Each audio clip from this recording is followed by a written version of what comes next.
Good morning and welcome back to our special coverage of the Ondo State Gubernatorial Elections. It's day 2 and the anticipation is palpable as residents across the Sunshine State and indeed the nation await the official collation and announcement of results by the Independent National Electoral Commission, INEC. I am Judith, Atibi, by the way, and of course I am not alone. My able co-host Mazino is here this morning. Thank you very much and good morning to you, Judith. Unlike yesterday when we started without mentioning our names, you did, of course. I just covered our fully. Once again, you are welcome. As we continued from yesterday's coverage of the elections into today, we're going to be kicking off early. Well, across the 18 local government areas, we saw commendable turnout of voters exercising their franchise, despite minor delays in some areas and the arrest of suspected vote buyers in Akure. The election was largely peaceful, with voting concluding in many places by 2:30 p.m., followed by sorting and also counting. I don't know, but I think it's only fair that we give a first day scorecard for when it comes to security, because we spoke plenty about security. Yeah. The election was, well, preceded by plenty of, I wouldn't say threats, but concerns regarding security, especially seen from after the Rivers State instance where security was withdrawn. Yeah. People were like wondering to see what the 35,000 personnel that were deployed to Ondo would do. From our coverage, I think that there was a fair share of these personnel across the polling units. Perhaps maybe it resulted in some good effort by the security agency. So your score for yesterday, is it too early? It's not too early. I mean, yesterday was the day. So I started it yesterday morning at about this same time with a 98% score. Ah, that's higher. Yeah, that's it was. Really high. Optimistic, patriotic. That is excellent. That is A+. Well, if you see something good, tell it.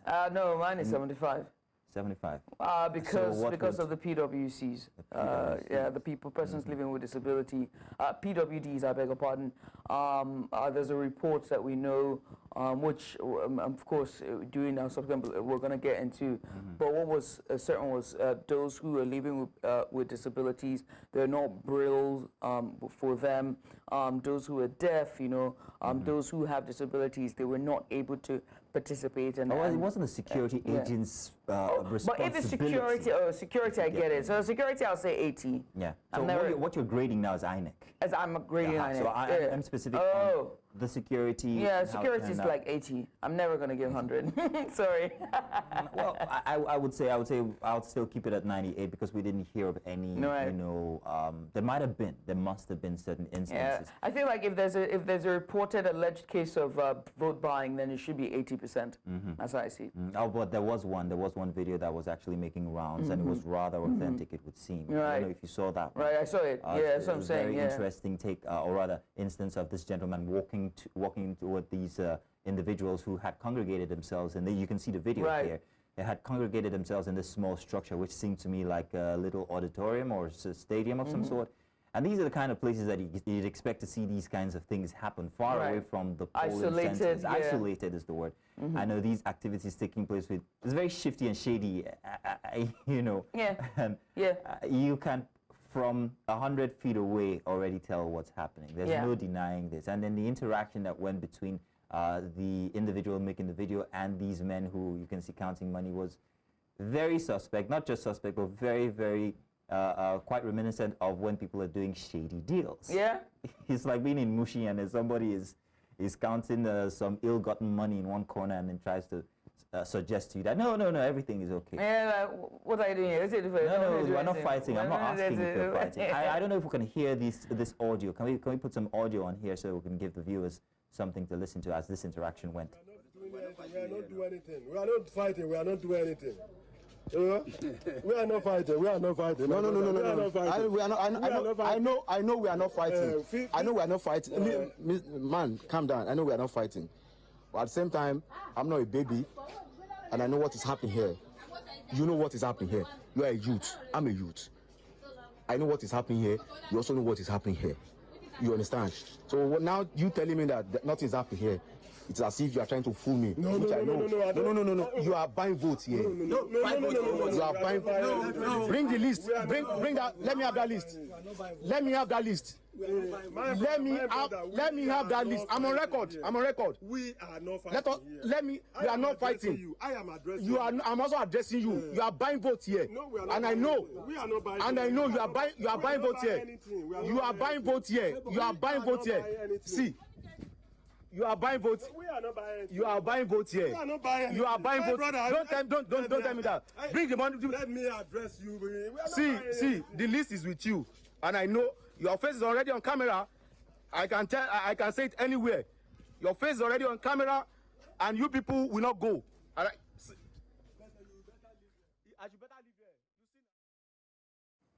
Very interesting scenes there, if you Very ask me. sad. And so and so when I say 80% of the security, I mean that because I feel like cases like that has happened. I'm seeing where you are implicating the security agencies now, but then again, can they be everywhere if they have been stationed 4 per polling unit? Isn't it going to stretch them thin? Must they be at every single shifty vicinity where this could it's hard happen? it's hard to actually. So it's one thing to have security agents do their job. It's another thing to have people want to break the law intentionally and find means to do it. Right. But I like that this was captured by I think that was a civilian, if I'm not mistaken. We'll get details on exactly who the video. The amateur video operator was, but good job on But again, these are all allegations. We cannot say for a fact that they were buying votes. We know that they were distributing money. We know that there was a list. We don't see them with any memorabilia that that indicates that they're from a certain any party at all. We do not know that for a fact. Yeah. But he alleges that they were buying votes, and that's very important for us to note. Well, today, with results already uploaded from over 95% of polling units to INEC result viewing portal, the race remains a tight contest between incumbent governor, that's Lucky Aiyedatiwa of the APC, and the PDP's Ajayi Agboola, both of whom previously served as deputy governors in the state. And security has been ramped up, as we said earlier, and it's now being ramped around the INEC Collation Centre in Akure as we await the next phase of this democratic process. So stay tuned, because we will bring you live updates, expert analysis, and reactions from across the state as the people of Ondo edge closer to knowing their next governor. And we'll bring you more details in due course. But first of all, we go on a short break. When we come back on the other side, we take a look at the Ondo State Gubernatorial Elections from yesterday, have a comprehensive look on it, and ask certain questions in terms of INEC's preparedness, whether or not assess their performance, and how good was the process. Yeah, we already got started on that one, but we'll be back to do it again with guests this time who'll be giving us their analysis. Stay tuned. And you're welcome back. It's day 2, like we started out saying, the live coverage of the Ondo State Gubernatorial Elections. And while we await the official collation of results, we shift focus to the broader implications of the electoral process, particularly the inclusion of marginalized group and youth participation. So joining us this morning are 2 distinguished guests. Of course, Mr. Elvis Akbobi, who joined us during the week and the run-up to today, Executive Director, Not Too Young to Lead Initiative. Thank you very much for joining us, Mr. Akbobi. And of course, Mr. Bukola Idowu, who we had yesterday. Mr. Idowu is the Team Lead Kimpact Development Initiative. They'll help us unpack critical issues such as inclusivity, youth engagement, and also electoral integrity, like we saw from yesterday. Everything we saw from yesterday. So let's start with some very pressing questions. I'm sure Judith would like to take the first one here. Gentlemen, once again, many thanks for joining us. We appreciate you for coming on. Let's get started very quickly and talk about, I'm going to come to you first, Elvis, and just talk about, the young people's significance and their role in elections. Now, when you look at the register, the voter register, we noticed that the gap, or rather the age bracket for youth is quite small. It's not very, it's below about the 40% mark, right? Which is around that, is hovering around that mark. So I have to ask you, is it often that there's a gap between, involvement in trying to get your PVC and then voting, and their representation in leadership? What is your assessment of youth turnout in elections, especially now focusing on Ondo State election? how can this momentum translate into greater youth participation and representation in governance? Okay. Ordinarily, aside electioneering, Nigeria today, the population of Nigeria today is overwhelmed with at least 60 to 70% young people. But if I married to Ondo State election, you find out that it seems as if we've given up, the young people, per se, have given up on the electoral processes of our country. Using Ondo State as an example, oftentimes you see cases where it seems as if the will of the people does not reflect reality. Before now, during election, you see people, mostly young people, always wanting to come out to get their PVCs to vote who should, make policies for them. But lately, people, aside the fact that there's no trust in the electoral umpire, often due to what has transpired before now, Nigeria at the moment is plagued with a lot of hardship. Young people are vulnerable. People go through educational processes, no job. You need to know somebody to get somebody. So young people are battling with trying to survive Nigeria. Let me use Ondo State, for example.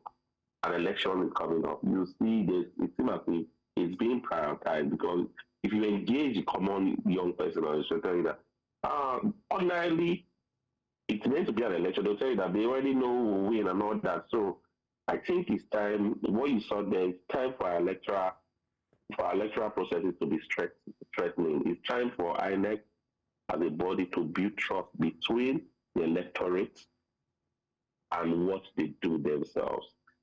I'll take you to a video that I was ascribed to the barrister Deji, the activist. He said, and I agree with him, that electoral umpires, rec officials, and anybody that has to do with electioneering in Nigeria should have no business being linked with parties. So we have issues like that, we'll have videos like that. The trust of the people reduces, and you see low voter turnouts, mostly from young people. All right, now, let me come to Mr. We have Mr. Ido here with us. Mr. Ido, yesterday when we were talking to you, we had from earlier seen plenty of the demographic of people that were out to vote yesterday. We saw plenty of old people. We also saw the attention that was given to them, and that we were very grateful for. Most of them were actually made to have their ballots cast earlier than the regular young strapping people. However, there was a group of people that were missing. And in your research, we're wondering if you have noted this, that people are being marginalized, especially if they're living with some kind of difficulty physically. And we're wondering if there was enough consideration given by INEC, or even in the general broad scope of elections in Nigeria, to these people who live with disabilities. So in the case of Ondo State from yesterday, what were your observations with people who have or who live with disabilities? Were they given enough attention?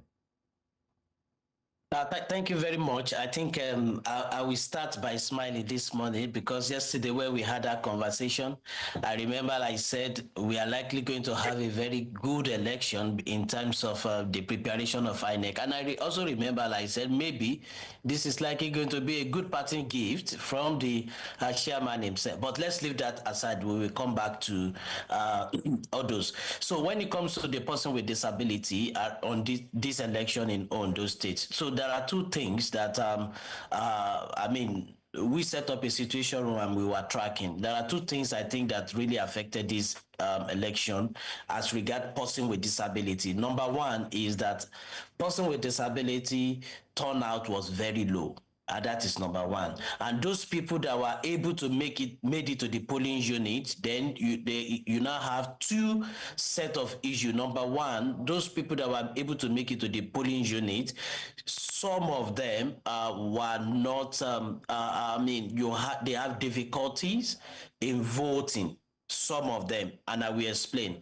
The other ones are in fact, you have issues with some of them with security agencies to be able to make it to the polling unit. That is outside INEC. Then when it comes to INEC, in some polling units, not all, Braille ballot paper was provided, In some polling unit, magnifying glass was provided, not all. So, but you now find out that what happened in the other polling unit where you don't have braille ballot paper for the blind, where you don't have magnifying glasses for the people living with albinism, and these are the issues. So now this conversation has been on since 2015 about the making adequate provision for person with disability. So with I mean, you would think we should be improving on that, but you still find out that you don't even have that. Then some of the ad hoc officials don't even know that when a person with disability votes, there is a special form for them to fill so that INEC can have, and then we can also people, I mean, can have their data, you know. But in some instances, those forms were not filled. But again, when you also look at some of the things that are, hindering the participation of person with disability, you find out that in some places they are structural, you know, and they are not the fault of INEC. In some of them are fault of INEC, but in some places they are not. Now, I just saw on your on the screen now, you see the cubicle. If you can put it back, you see the cubicle, and that cubicle where they are likely going to, where people will thumbprint. So the first thing you will have to know is that somebody who is on a wheelchair may not be able, if that thing is higher than that of the person with a wheelchair, then you find out that the person find it difficult to thumbprint in secrecy. That is number one. This polling unit is even good, but in some polling unit you find out that that ballot box and that cubicle was put in an elevated area in a primary school, because this polling unit obviously is not a primary school. So when you find out that somebody with a wheelchair, somebody with crutches, find it difficult to access some of these places, and then in some instances they stay back. And why are they staying back? Because accessibility is difficult. Of course, INEC will tell you it is not their fault, because they don't construct, they don't construct polling unit. They use public places. So it boils down to our systemic issue in Nigeria, because most times we cannot treat election issue, in isolation of the entire structure of the country. So for instance, now we should begin to talk about our public places, our public institutions should be disability friendly. You see, so if you have if you're a person with disability, you should be able to access public facility. INEC doesn't construct public facility. Now, I was in US where I observed the election. That same cubicle that you have in right there in US is collapsible, is adjustable. So when a person with disability comes with his wheelchair, he press that thing and the entire thing move down to his or her level, and then when you are done, then you press it again, or the presiding officer press it for the next person to your height. So, and I think we should begin to look at those best practices. But with what we saw yesterday, it was the turnout was low, and you don't even, and we can also treat that in isolation of the entire turnout of the election. Mr. I do want to say thank you for giving us that very vivid description of what it obtains like outside of the country, because that's something that we need to input here, especially INEC. I'm hoping that they're taking note of that. I'm going to come to Mr. Akpobi now before I give you back to Judith. There was something that you guys were discussing regarding the youth inclusion, and we had a conversation yesterday with one of our guests. We talked about how the youth perhaps may not have been met on the platforms that they needed or that they were used to. Run up to the elections, we saw plenty of communication go through the grassroots system. It's Ondo State. We are aware, and that the larger part of it might not be as urban as what we are used to here in Lagos, Abuja, or maybe even in Port Harcourt. So grassroots is a good way to go. However, there is plenty of internet penetration into Nigeria now, whether you like it or not. The youth are using this as a method of communication, and it seems like the run up to the elections, there was not enough attention given to that platform or that segment of people. Am I correct or am I wrong? Do you think that the campaigning of the parties, all of them put together, was kind of like not tuned to be a youth-focused type of campaigning? Okay, I don't think so. Let's not forget too that incumbent minister for youth is from Ondo State. And for me, I think it's not about the platform this campaign were done or the engagement that were done. I think it's about young people who they seem to have given up on the electoral process of our country. But from what I saw, the outcome of from what I'm saying, I think even if as we condemn, we must comment constructively to. I'll give INEC some kudos and tap in their back, but there's need for us to do more. Mostly with if we don't build trust, we cannot make progress as a country. There's need for evolution on our electoral processes. Because when we see things like this, when issues like this pop up, from the results I'm saying, when we say, okay, I think INEC did well in this. There's no, even if we had issues of vote buying in some places and all that, at least in all fairness, I think they did well. So if things like this can replicate themselves in other elections, you see people having that taste, that urge, that enthusiasm to want to participate. But if you already, as a young person, already have it in mind that these people they've selected, they play their gimmicks, they've selected who they want to be already. When they've not done that, that's where you see young people pulling back off electoral processes. But for me, it's not so good, because when young people who make up, let's say, the large mass of, the populace at the moment, shy away from the electoral processes, civic participation, you find the wrong people being voted, and they make policies that sometimes affect the same young people. So I urge every young person to go out to any election that's coming up. They should always get involved, so that the Nigeria of our dream, the Nigeria we want, Nigeria we hunger for, will get it right. Judith, I don't know if you understand what I'm trying to pass across here too. And I'm going to talk to you about this now. Right. Let's take a look at our education system, for instance, using that as an example. Mr. Akure, Mr. Ido as well, you're invited into this one. Right. Now, if you take a look at our education system, it seems that we're still teaching brick and mortar style. There's still a blackboard. These days they're white, actually, because you use markers these days. But you still go to certain places in Nigeria, you still find teachers using blackboard. They're still using the same curriculum I used 30 years ago. Judith, say nothing about my age. But 30, 35 years ago, they're still using the same curriculum. Now, the kids are more advanced now. They have more screen time. They have more ways of communicating and even learning, but our schools are still stuck in the past. Isn't it the same thing with INEC? If you're saying that you're campaigning, or rather with the electoral system, if campaigners say they're campaigning and they're going, it would seem the same old-fashioned.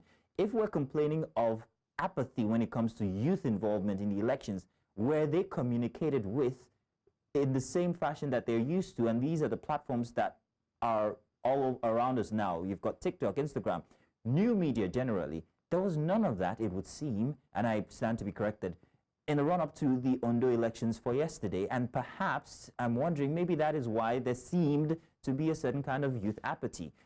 Mr. Ido, I'm wondering if you agree with me. I have an answer, and I'm brimming with answers. She has an answer. I have a theory for you. Oh, theory, yes. And here's my theory. I feel like because there are two things here. Number one, if a method has worked for so long, why change it? Has it worked, though? But it's won elections. Do you get what I mean? So if a method has won for so long in terms of how you campaign, your campaign style, and we're so used to, because one thing about Nigerians is when we're so used to, we have a one-track mind as much as we claim not to. So if the system has worked, why change it? That's how we see things. And number two, it's a reflection of our educational system, just as you said. How many youth are on TikTok? How many of them are accessible on TikTok? How many of them have? How many of them are interested in that politics, kind of material? I understand. In that material, they'd rather look at skits and so that's my theory in terms of Mr. that. Do you agree with her theory? Go ahead. Yes, you are right, and I think again, let's put it in another perspective, and I think we attempt to respond. Based on our own study that we have done. One of our one of our thematic area is electoral research, and we have done that. And so let me attempt to put this question in the right perspective. See, when we talk about youth participation, it's either we talk about youth participation in election, or youth participation in politics, or youth participation in governance. There are 3 layers that we need to look at: in election, in politics, and in governance. So let me start from the governance. Now, when we come about youth participation in governance, what is the data saying? What is it looking like in Nigeria? In Nigeria, we don't have more youth participation in governance. Now, the little you have is governors who try, or local government chairmen, or maybe from the federal level, who try to hand out few appointments to young people as SSA and the rest. Just few appointments to young people like that. So you have that, and that is very, very low. Now, as of today, you can count on the tips of your finger how many commissioners across the 36 states of the country that are young people. So if young people are not participating in governance, if the door to participate in governance is not open, then we have an issue. Let's come into politics. Now, youth participation in policies. Now, when you cast your mind back, what that bill, not too young to run bill, was meant to do was to remove age barriers so that young people can participate in politics. Now, what we have today is despite the passing of that bill, is what we have today, is that the right thing that is happening? No. And I will tell you the reason why is that though you have removed legal barrier to participation, you lower the age. At the end of the day, you now find out that what they did was you lower the age, you increase the financial burden on participation. So if I am in APC, for instance, and I want to, because you have lowered the age for me to contest for governor, for president, can I pick 100 million votes? Though you lower the age, but you increase the burden. So it is no longer about my competence as a young person. It is about if I have the money to engage the rest of the contenders who are former governors, who are present governors, who are veterans, and who are captains of industry in this. So that is one. Then when you now talk about youth participation in election, I think youth participation in election is high. And I give you an example. Do you know that Ondo State have 3,933 polling units, all of them manned by coppers who are between the age of 18 and 30? That is participation in election. So again, you look at the political parties, many of their agents are young people. Now, you also look at even the political party campaign. Many of the people that drive that. In fact, let's cast our mind back to 2015. You know, the young people, I can say, rebranded Buhari and brought Buhari to the social media. The young people led a campaign of Obi. So, and you see that in politics, I mean in election. However, when you now talk about young people participation in voting, that is where the challenge is. Are they coming out? No. And let me give you few data. If you look at the breakdown of the breakdown of registered voter in Ondo State, now 21%. I mean, okay, let's put it, youth is 35%. Now, and that is between 18 to 35. Then you now have the old people, which is 7%, 7.9%, approximately 8. Then middle age, these ones are no longer young people. You now have 35%. Then you have the elderly, 21%. Now, pick the youth, 35%. Then the remaining set of people, you know, are the people that are determining the election, not the young people. And I give you an example. Do you know that young people, they are not much as part of the people that collected money yesterday in that election? Now, I agree with my guest here because they lost trust. They don't want to come. But mind you, the people who are collecting the money and are determining the outcome of this election are the people with responsibility. They are married, the 7%, the 35% middle age, and then the elderly who have responsibility, who have who are going to pay bills. Now, that is exactly the issue we have here. So now, last data that we give you for you to understand, and this is the last one. Quickly.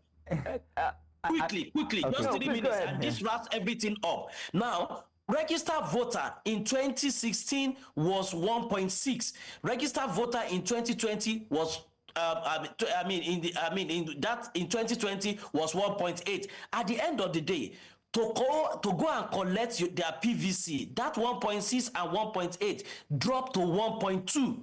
PVC collection. Then in 2020, that 1.8 dropped to 1.4. Then on accreditation on election day, it dropped to 595 in 2020 and 678 in 2020. In 2016. What am I trying to say? Then the total vote cast also reduced later. Now, what am I trying to say here is that you have 5 layers from registration to to actual voting. So young people in the 21st century are not patient for that long, cumbersome process. If you want them to participate, please shorten the process. All these 5 layers, you register, you go and do physical capturing, you go for and queue for your PVC, then you queue for accreditation, then you queue for to vote, and then you queue.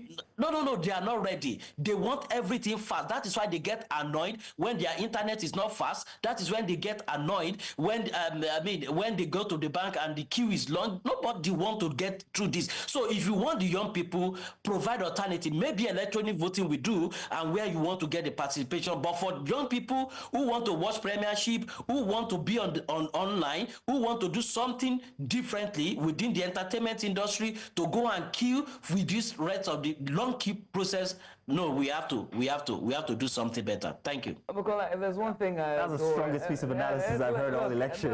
If there's one thing I adore, beautiful. It's just your data. It's always very sublime. It's beautiful. And it really gives perspective in terms of what we're talking about. And you've made a very strong case for the younger generation. And it's almost like you are in the same room with Gen Zs. You really capture their minds and how they think, and how they operate, because it makes perfect sense. So, I mean, let me come to you, Elvis, right?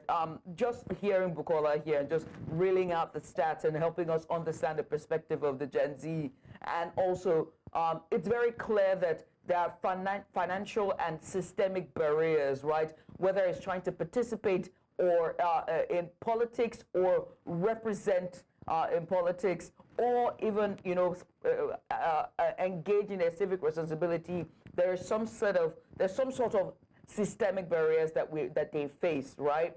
What then will be your recommendations? Because the recommendation of the not too young to run bill was for more young people to participate, but then they increased the amount to get in, which is the ticket, either for governorship, local government chairmanship, or at the executive level.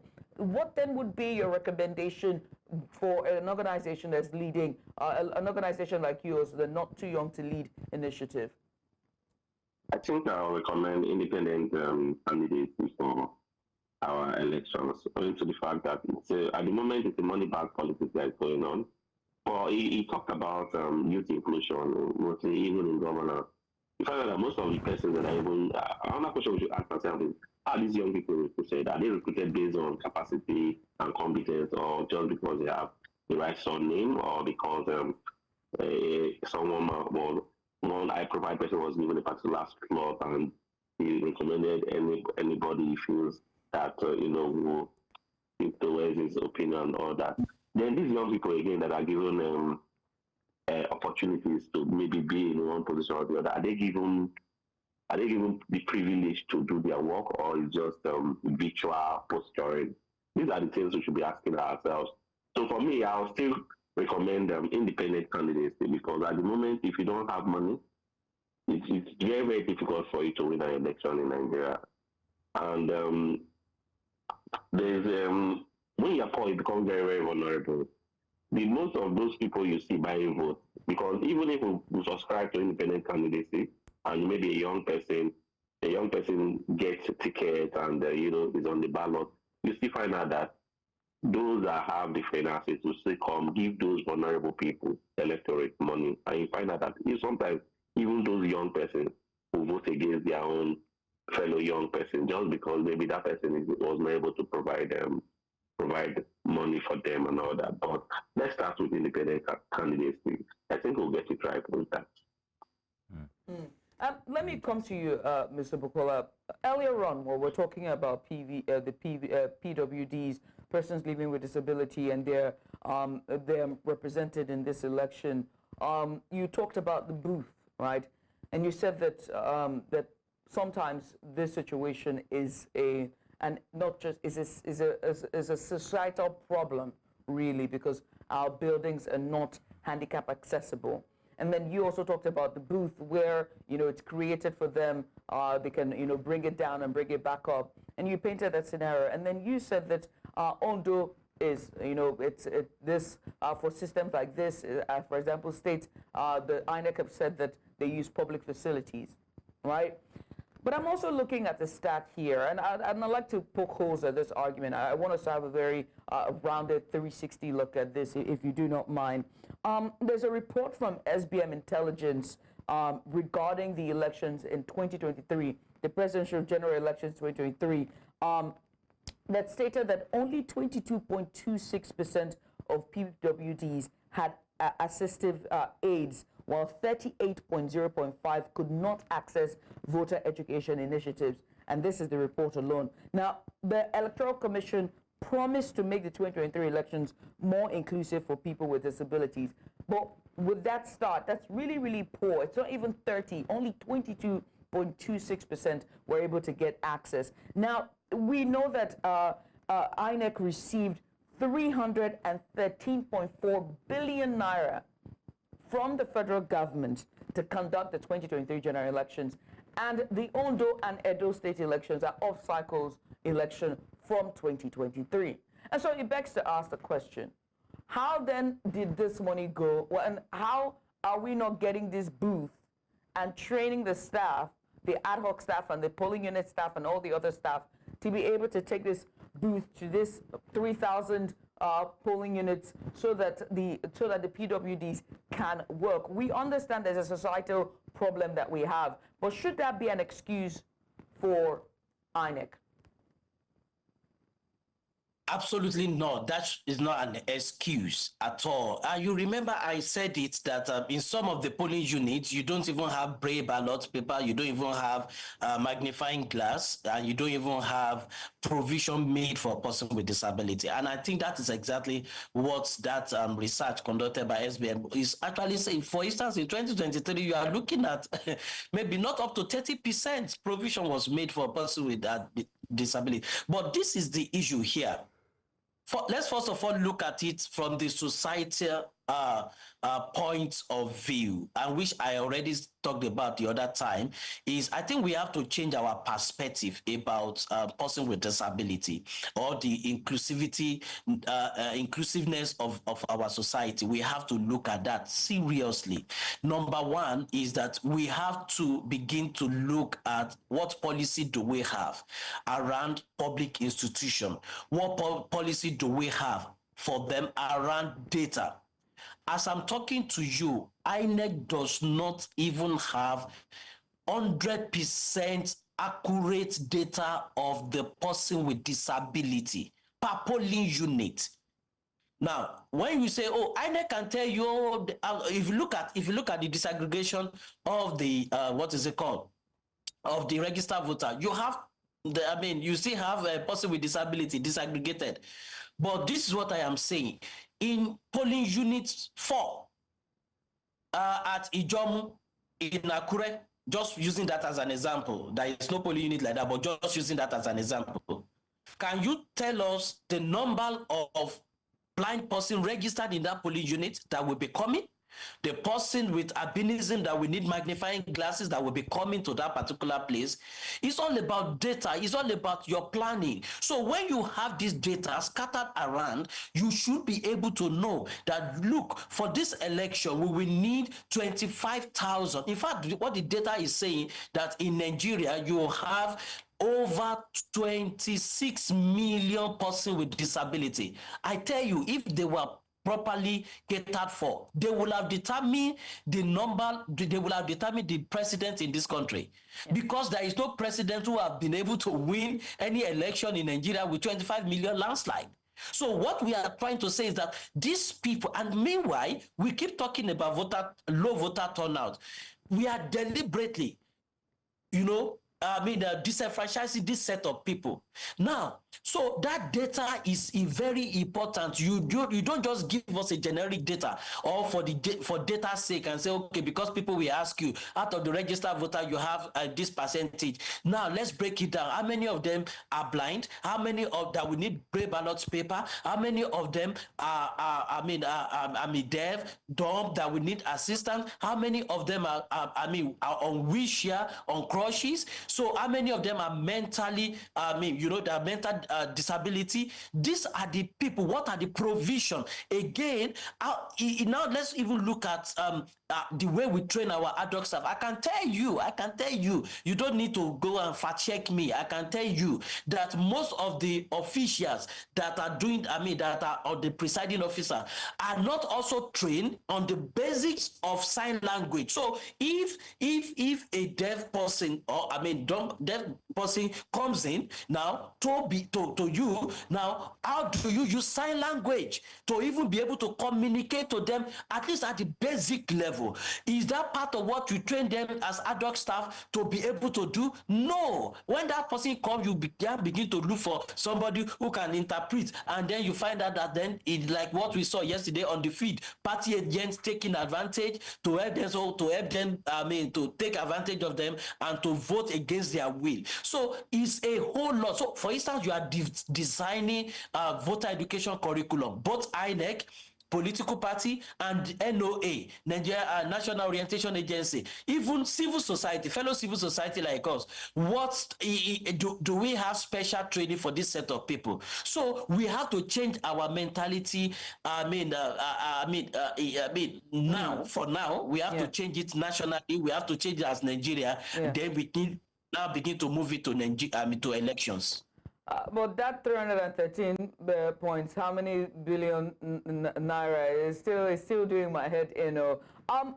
Since we're talking about societal issues, right? The issue is that you have tried to help INEC this morning, because if it is the money from 2023, the amount is over 400 billion.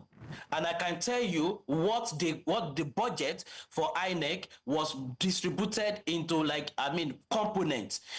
So you have the one that goes into technology, procurement of technology, and then production of beavers. Then you have for the training of ad hoc staff. Then they have budget for judiciary, and they have excess of 2 billion naira for litigations. You understand? So the political party take them to court. INEC also hire SAN to go to court, and they pay them. So you have provisions for all this. But what percentage of provisions goes to a person with disability? You have given me a research document. Now we will do FYI and begin to hack them, and then maybe we need to look at it, because looking at that budget, you have to give me credit for it too. You have to give me credit for that researcher.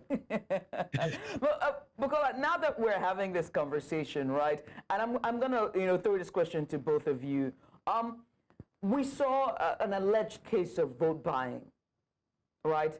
And I must state here that we have seen celebrities, politicians, civil society, NGOs, and even well-meaning Nigerians who have put out music campaigns, ads, television ads, radio ads. They have come out repeatedly during every election cycle to tell Nigerians to not sell their vote on any count.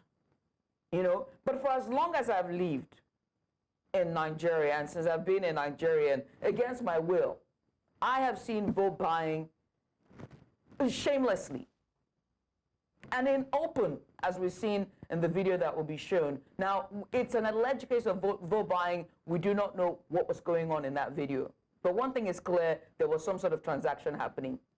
And so I have to ask, can we ever eradicate vote buying in our electoral process? Let me start with you, Elvis, and I'll come to you, Bukola. I think it's going to be very, very difficult, but we can flatten the curve of vote buying in our electoral process. Like I've always reiterated, and like I said, that it's a difficult time to be habited in Nigeria because of the economy, and people just want to survive. And despite I don't subscribe to vote buying, but there are people who are very, very vulnerable. There are some persons who see cases where policies are ordinarily primary role of government is to provide an enabling environment for its citizens and all that, make opportunities where they can, live their dreams and all that. But lately, you see people who have not seen, even civil servants that have not seen a particular amount of money for some time, and let's not forget too, there's high rate of prices in the market and all that. The average Nigerian will tell you that Christmas is coming very, very soon because the things they ordinarily should get the government to provide for them, they go to churches lately and pray for them, pray for those things. That's by the wayside. Then you see cases where 10,000, 20,000 is being shared, the election is coming. They see it as the only way to, make 1 or 2 naira and go back and sort their little needs, which they don't know. The disadvantage of this that oftentimes when they collect money to, vote for someone, it has a very, very negative ripple effect for a period of 4 years because the policy of that person will determine how their welfare will look like. So people must flatten the curve of vote buying, must, be deliberate about the welfare of citizens and electorates. Since we're on the subject here, let me continue with you, Mr. Akure. If you said that we've identified that the vulnerable are being taken advantage of in this electoral process, then wouldn't it be safe to widen that spectrum of people who we are expecting to get votes from by applying formats where they can be met? This goes back to my argument regarding the youth not being met on the same platform that actually could help the whole situation. Because we've all here, all 4 of us, identified that, yes, it's people who have responsibilities that are being offered monies to buy their votes. If you have a much more aware spectrum of people who perhaps are not as vulnerable and know that they can effect change by simply placing their vote and not selling it, that would help the situation. But in this system, we see candidates taking advantage of that grassroots system that is not as aware. If you get what I mean here, I'm hoping everybody's on the same train. Judith, you're on the same train. I'm on the same train. I think I stopped at one bus stop. Well, I'll come back and get you. Okay, come get me. But it's the fact that the candidates are going to the grassroots because they know that that is where they can take advantage of the system. They can't take advantage of the system on a public forum like social media, for instance, because they'll be called out. So they've said, okay, I'm not going to do that. And this is to you, Mr. Akure, because it's right up your alley. I mean, not too young to lead. And I'm wondering how much attention we're actually focusing on this group of people who actually are the wider range of people when it comes to the populace of any state. The youth from 18 to 35 are more than 35 to 60, whether you like it or not. Please, your take, Mr. Akure. Okay, yeah, I think it's key that, we try to change your mindset. And for me, it's as a group, what we do, it's basically to, empower and inspire young people to make better choices, and while we groom them to become the leader they desire for their country, their state, their local government, and all that. But it still will not take away the fact that what society celebrates multiplies. And oftentimes it seems as if while we do our work as civil society, while we try to mirror excellence, the society today celebrates things that they shouldn't, things that ordinarily we should be ashamed of. You see people, and you see young people, they always want to tip towards that, those things that are being celebrated. yesterday, I don't mean to digress, yesterday on my way to a job, I gave a young person in our conversation, he talked about pressure.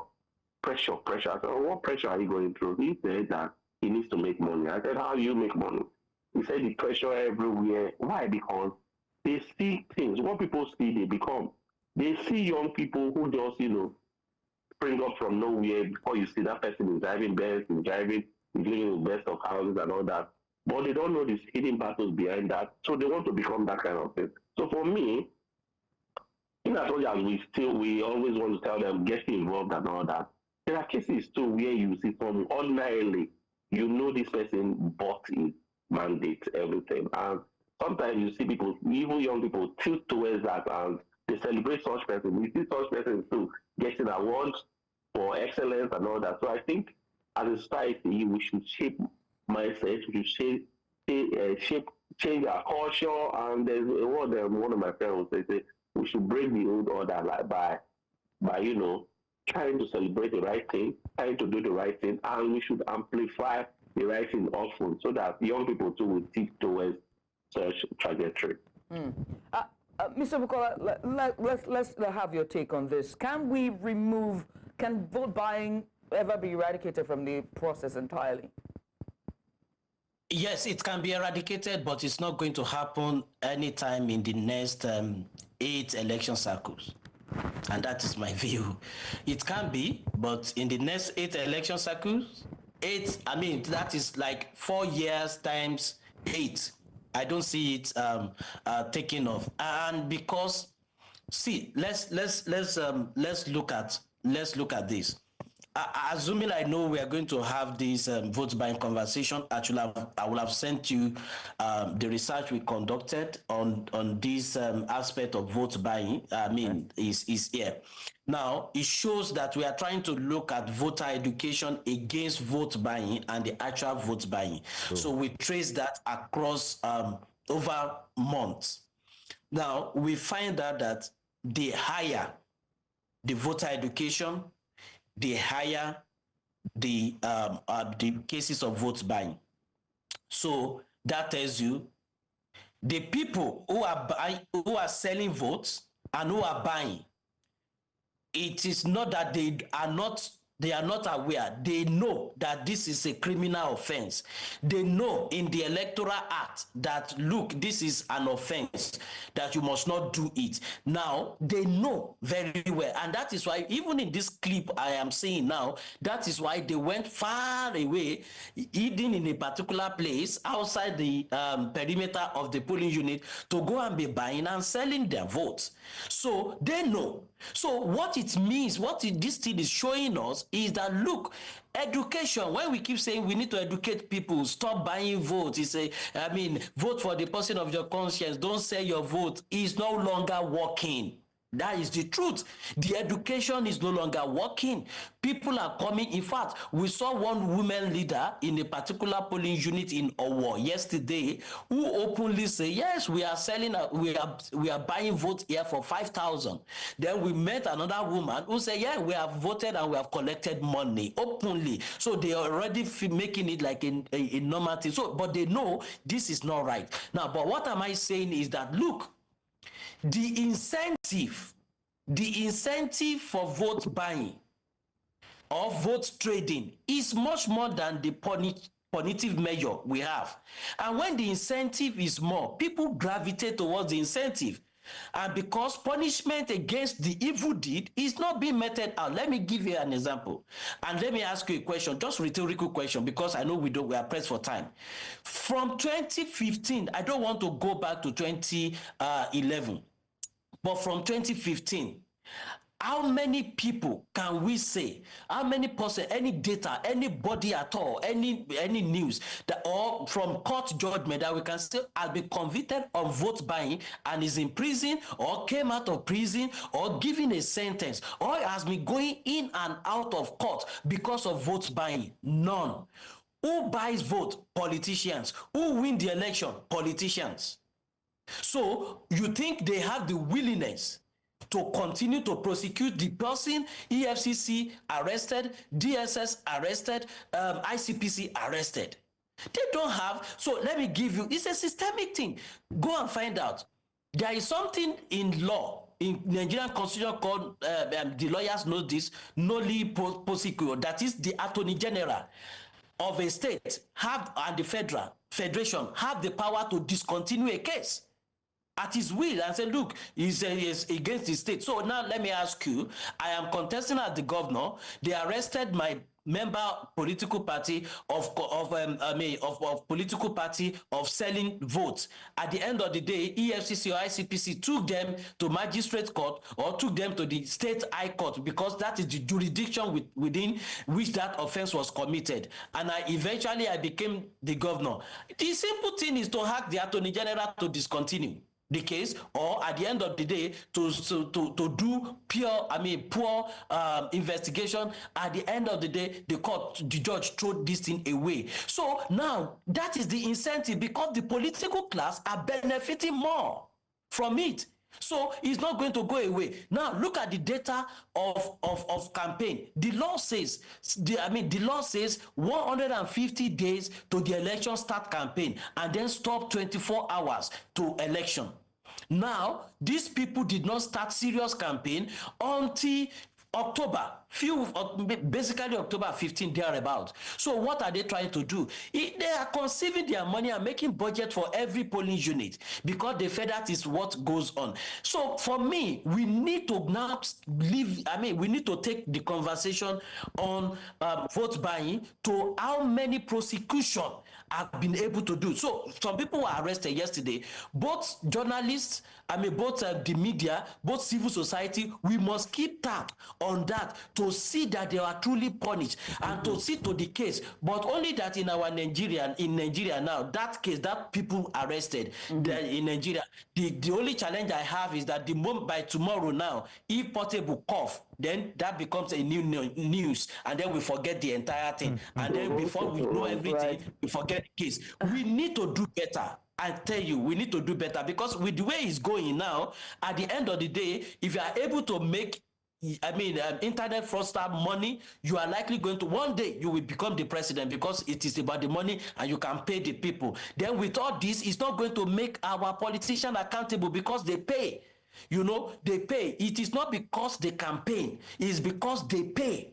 Yeah. And it is because they pay the poor people. And is it deliberate that they kept them poor so that 5,000 will become big money? That is a rhetorical question. That's a very good rhetorical question. Yesterday. Mr. Bukola, a man took his wife, 2 children, all of them above 18, and they were in the university, took them to the polling unit, and this man collected 13,000. And when he was being interrogated, he said, excuse me, we came to vote. In 2 hours, 40,000 came into the family. We are going to eat well for the next 1 week. That is exactly what we are doing. We are doing to ourselves, because you win the election. Mr. Bukola, I'm sorry. We have to. But thank you for the very interesting detail and research that you put into your work, and also giving us all of this information. We are so happy, and also thank you very much as well, Mr. Akure, for your responses to all of the questions that we have given this hour. It has been a very robust hour, actually. Might I just ask very quickly, Mr. Atibi, that I would like the report for the vote buying, if you do not mind. I will definitely ask the producers to give you my email address, if that's okay, please. That's fine. I will share with you. Thank you very much. Thank you very much, gentlemen, and thank you very much, viewers. Do stay tuned, because you're welcome. Do stay tuned, because we've got more coming up. It's only the first hour here, and we're with you till midday here as we, take a look at the results that will be coming in for the Ondo elections from yesterday. We'll be back. And you're welcome back to our special coverage for the day 2 of our live coverage of the Ondo State Gubernatorial Election. As voting has concluded and collation will soon begin, we delve into one of the most critical aspects of any election: security. The safety of voters, election officials, and materials is pivotal in determining voter turnout and the overall credibility of the process. So our focus today is on election security, as has been noted, and its impact on voter confidence, To shed more light on this, we are joined by Cornelius Owolewa, Movement Coordinator of Ready to Lead Africa. There's a mistake there. Apologies. It's Emmanuel Ajayi. He is part of the team there at Ready to Lead Africa in Ondo State. Emmanuel, apologies. We were supposed to have Cornelius, but we just got the information. It's you, Emmanuel. Emmanuel, once again, many thanks for coming on. Thank you, Emmanuel. Apologies for that. It's fine. Thank you for having me. Thank you for having me. Hey, Emmanuel, let's get started now with the general overview of what we saw yesterday. What's your assessment of the security measures put in place for the election? Let's also have in mind everything that has come from before that, the instances that we had and the red flag areas that were noted. Did they address key safety concerns of voters in Ondo State, do you think? Okay, thank you very much. We all know that the Sunshine State, that's Ondo State, is a predominantly peaceful state normally, you know. And during the elections, we witnessed a lot of tranquility and peace in the state, you know. But there were some technical, at least over 20-something thousand. Let me not say 20-something thousand. I don't know the numbers now, but lots of security agencies were deployed for the election. I think in their hundreds of thousands. It wasn't a bad one, but there were some issues in some places at some point in time in Akure South. I can't remember the there were issues, and the security agency swiftly came and sorted it out. There was also there was allegedly a ballot snatching in the Idorin yesterday. The videos were online, media outlets carried it, so it wasn't so bad. I would say, like, let me say 80%, like, security-wise in the state, it was a good one. But security agencies really need to look into the issue of this ballot snatching thing in some of these prone areas, you know. That's how it happened. It's funny you should mention Idorin again, because we had guests yesterday actually specifically note that Idorin seems to be a very hot spot when it comes to election disturbances. And you mentioned that there was one yesterday with the videos on social media. Why is it so with Idorin? Why are there so many issues arising from this part of Ondo State? You know, for me, I would just say it's the political, like, terrain, you know, the political terrain in that area. Like, I think that's how they play their politics. Like, if you should date it back to 2019 elections, these are some of the things that have been happening, like, not just now. So it's, historically, if you should look at it, it's something that has been occurring even before now. And the call to action should be that security agencies should look into these hotspots to eliminate any form of issues like this moving forward. Right. Let's also talk about just pretty much the challenges. And I mean, I understand that Ready to Lead initiative also had observers on the ground at Ondo there across the over 3,000 polling units across the 18 local government areas of the state. What were your observations that some key challenges or lapses that stood out for Ready to Lead initiative? I want to highlight about 5 issues that happened yesterday. Like, the first was beavers challenges. There were delays with accreditations at several polling units in different local government areas of Ondo State. Another one was accessibility to people with disabilities. There were issues, poor accessibility, like, you know, many people that were with disabilities were finding it difficult to get to the polling centers. You know, there are lots of barriers, blockages, gutters. There wasn't really much of provision for people with disabilities. That was another point that we noted. Then there was also issues of vote buying that we, Ready to Lead Africa, noted. Like, it was excessive in various local government areas. I wouldn't want to go into the amounts that were being shared. Well, it happened, it was everywhere. Like, we were getting reports from almost every local government talking about the same thing: vote buying, vote buying, vote buying. People kept. In fact, there was one that happened on, I wouldn't mention the TV station. It was, they interviewed a particular woman just to ask her about the outcome of the election, and she said it was good. And the next thing was that she was just saying, it was in Ondo South Senatorial District. She was just like, we were paid you know. So it was crystal clear, visible to the blind that there are a lot of vote buying like across the state. There was also interference by security personnel. Like many of our observers had issues when they got to the polling units to observe elections. They were stopped from, observing elections. Many of them were told that we didn't get like a notice about you being an election observer, even though INEC had already given us approval issues. And then also the logistical and operational delays, in some of these local government areas where the sensitive materials and some of the officials didn't come on time, to the polling. But overall, it wasn't a bad outing, There would always be issues.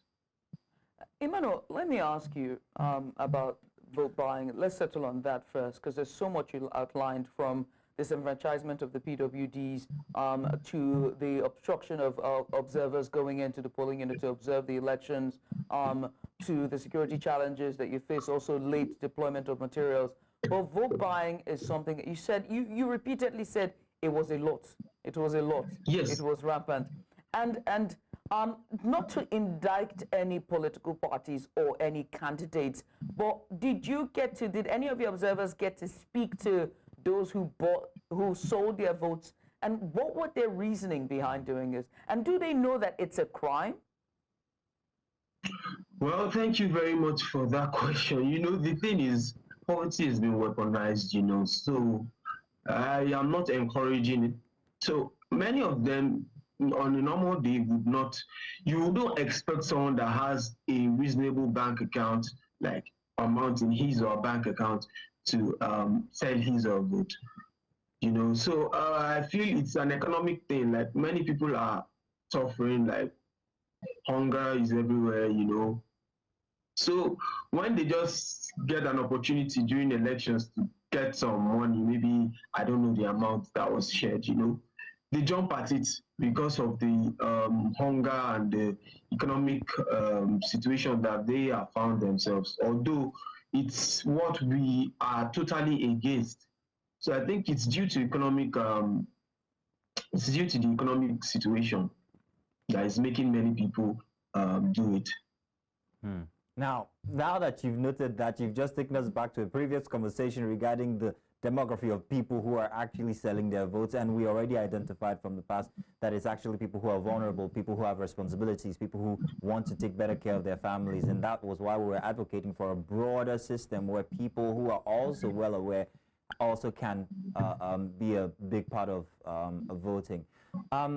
Now, regarding the security implications for the elections from yesterday and the deployment of 35,000 personnel, by the way, you were looking for that number, 35,000 personnel to Ondo State, do you think that this had a great impact on the voter turnout or apathy? Do you think security being present is also one of the factors that tells whether people come out or not? And in this case, how would you score it? Where would you put it? There was security presence, so how well did that help the situation when it comes to the voters? Well, the thing is, it's just a day. When we look at advanced countries, I was speaking with a friend on Friday, and he was talking about New Zealand. I think he observed the elections during New Zealand, and I think he worked during the elections, and he told me that, in fact, everyone was going about their normal business, and there was no form of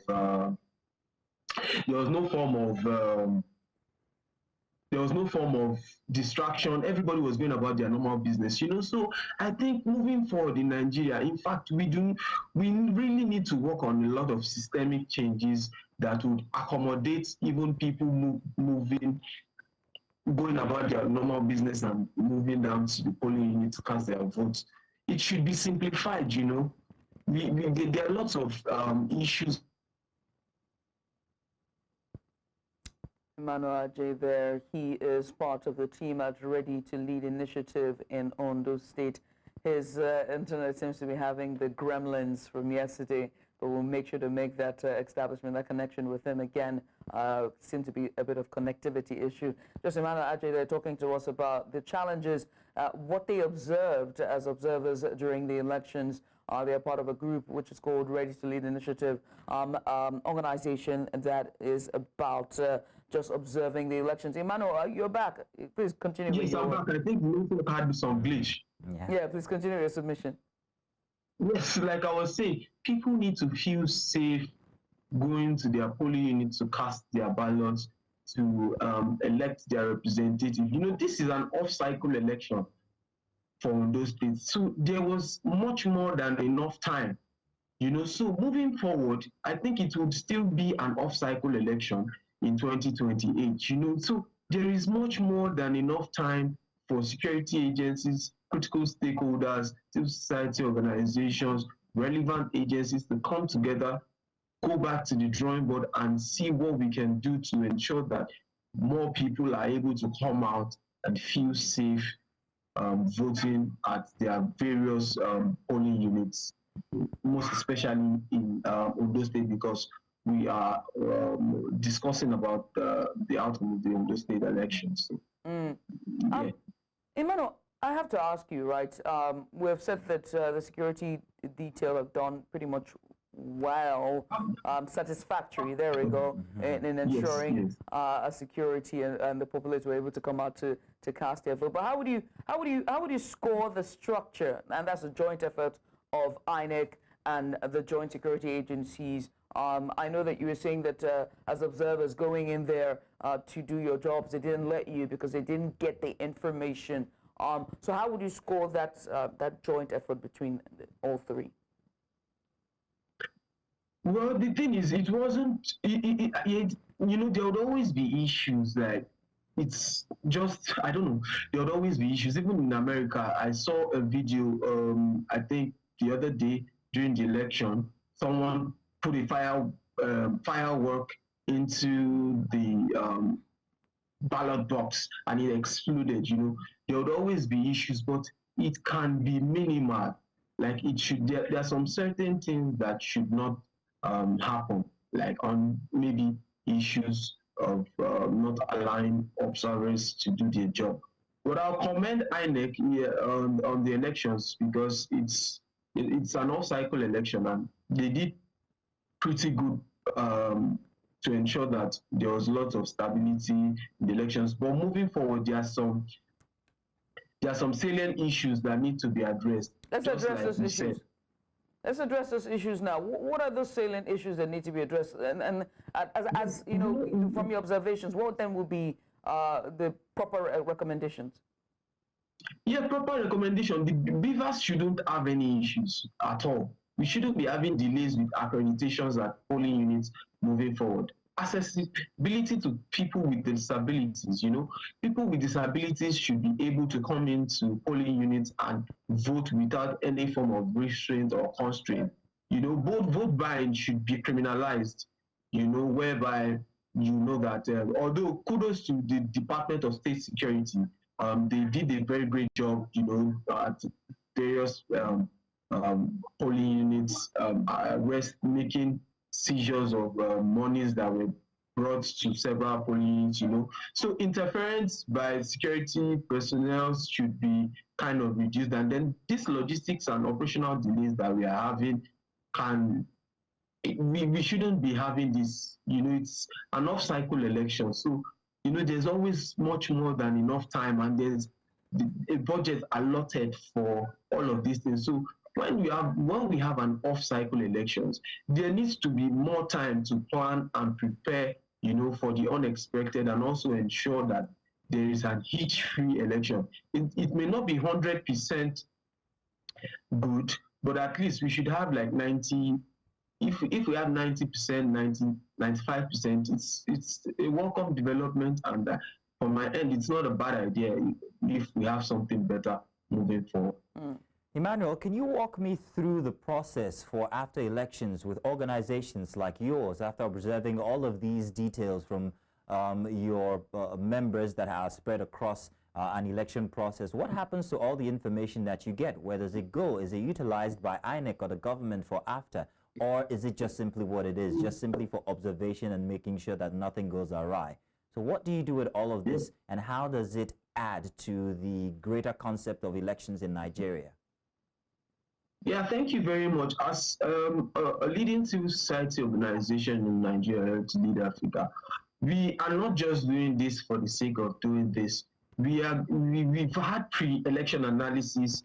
We deployed election observers across Ondo State, and then we are going to be having post-election analysis where we would be meeting with critical stakeholders. You know, all of these issues that we have raised, we are going to come together with other civil society organizations and relevant agencies, both security. We will have town hall engagements, you know, to ensure that we give them these recommendations so that moving forward, these issues will be addressed. Thank you. Right. Emmanuel, so you said something. You said that you also do like pre-election preparation ahead of the elections, but also Ready to Lead initiative advocates, electoral reforms advocate, and also you observe the elections, right? Yes. So this is going to be a two-fold question, but let me start. When you were out observing the election, was the turnout impressive, especially around the riverine areas? Yeah, thank you very much. When we looked at the statistics of the permanent voters card for 2024, we had a slight increase. We had about, I think, 2-point-something million that got produced, and about 1-point-something million voters card was collected. And when we look at the senatorial districts or local government areas that picked up their permanent voters card more, it was from the riverine area. That's from Ondo South. We talk about Ilaje, we talk about Udo. These are places where many of the both leading political candidates of PDP and APC are coming from. So we had a lot of people pick up their voters card from these local government areas. Also, I think Ondo East also had a large turnout of people getting their voters card. So there were lots of people that came out. You know, when we have political gladiators from the senatorial district coming out for elections, you should expect that many people from the community would want to come out to vote for their preferred candidate. Thank you. I mean, with that being said, right, in terms of, Emmanuel, you keep doing that thing and it distracts me so much. I don't know why you do that. It's so distracting. Yeah. But anyway, so with the turnout, right, would you say, when you look at the numbers of the turnout, although I think it's too early to say, but was the youth turnout impressive, or, you know, it wasn't impressive?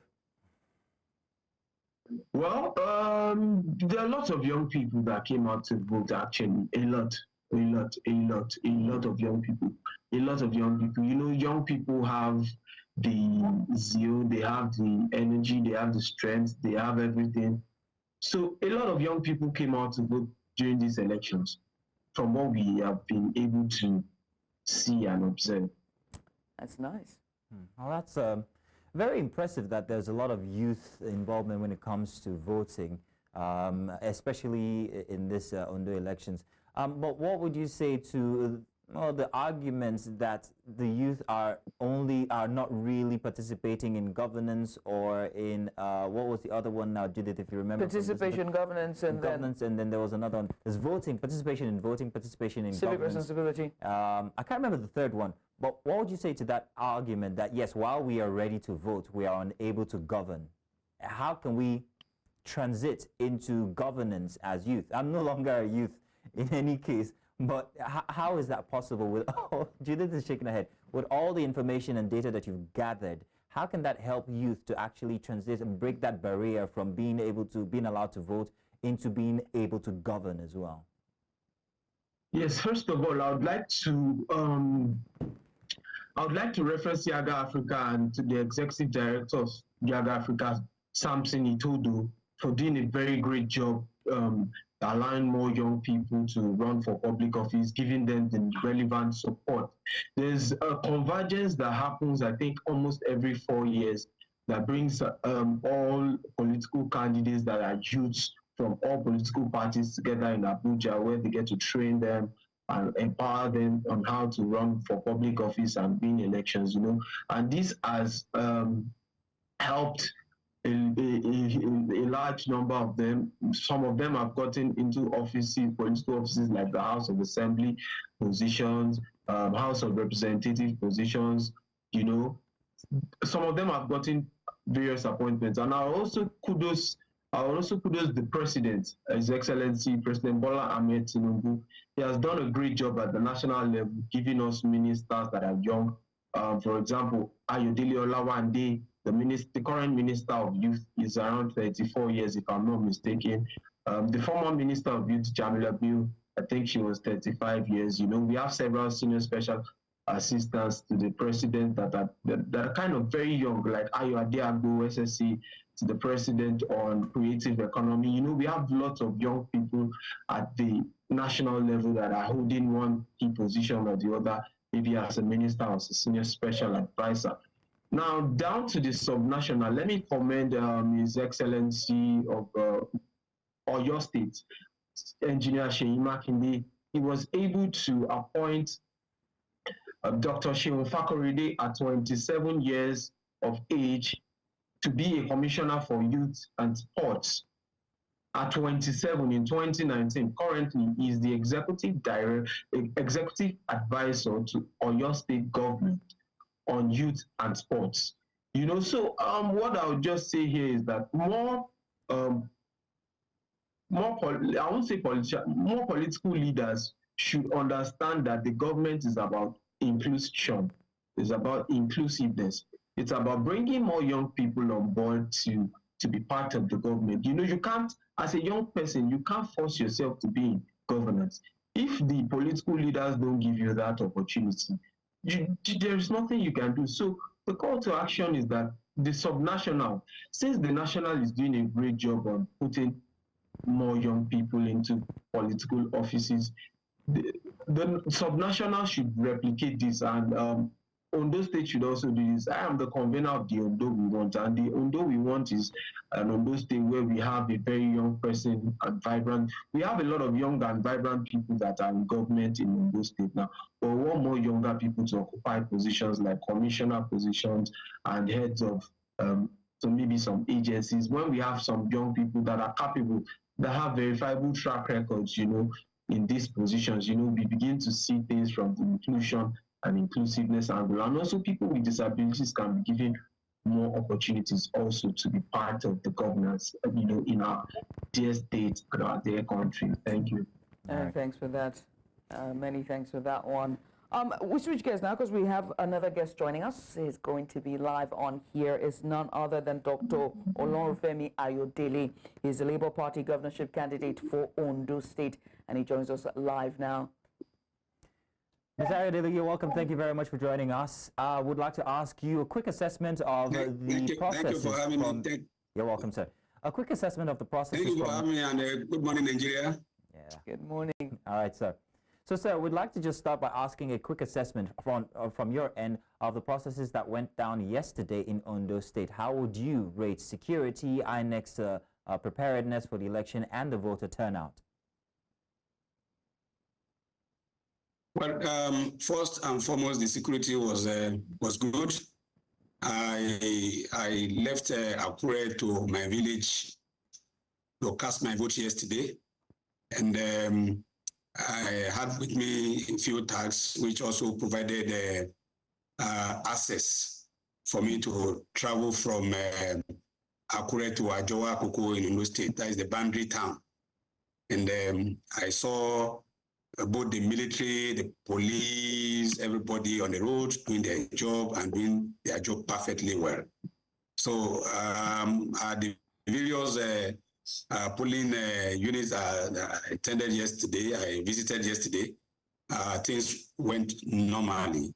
And to me, that's a good one. Okay. Now, you started by assessing security.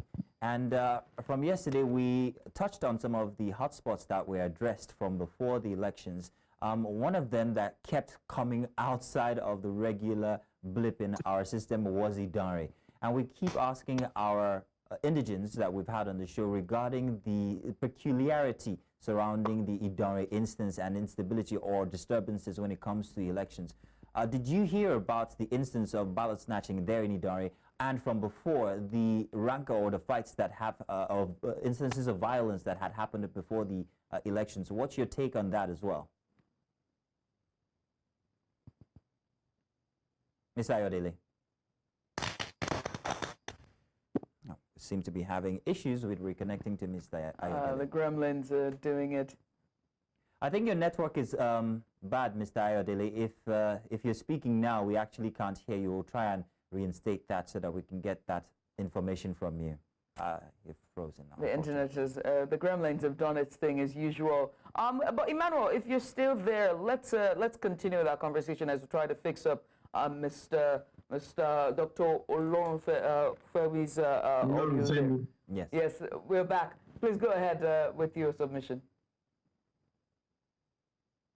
Is he back? No, so okay, Emmanuel. You know, it's fine. We'll get to you, Emmanuel. Emmanuel, let's continue, shall we? And let me ask you. We're talking about, you know, as with your observation of the elections, what then will be? Let's talk electoral reforms. You know, long term. We know that this off-cycle elections will be the last for Mahmoud Yakubu, and then we will see another installment with a new chairman. We do not know who would be, if Mahmoud would continue his administration or if another would be recommended.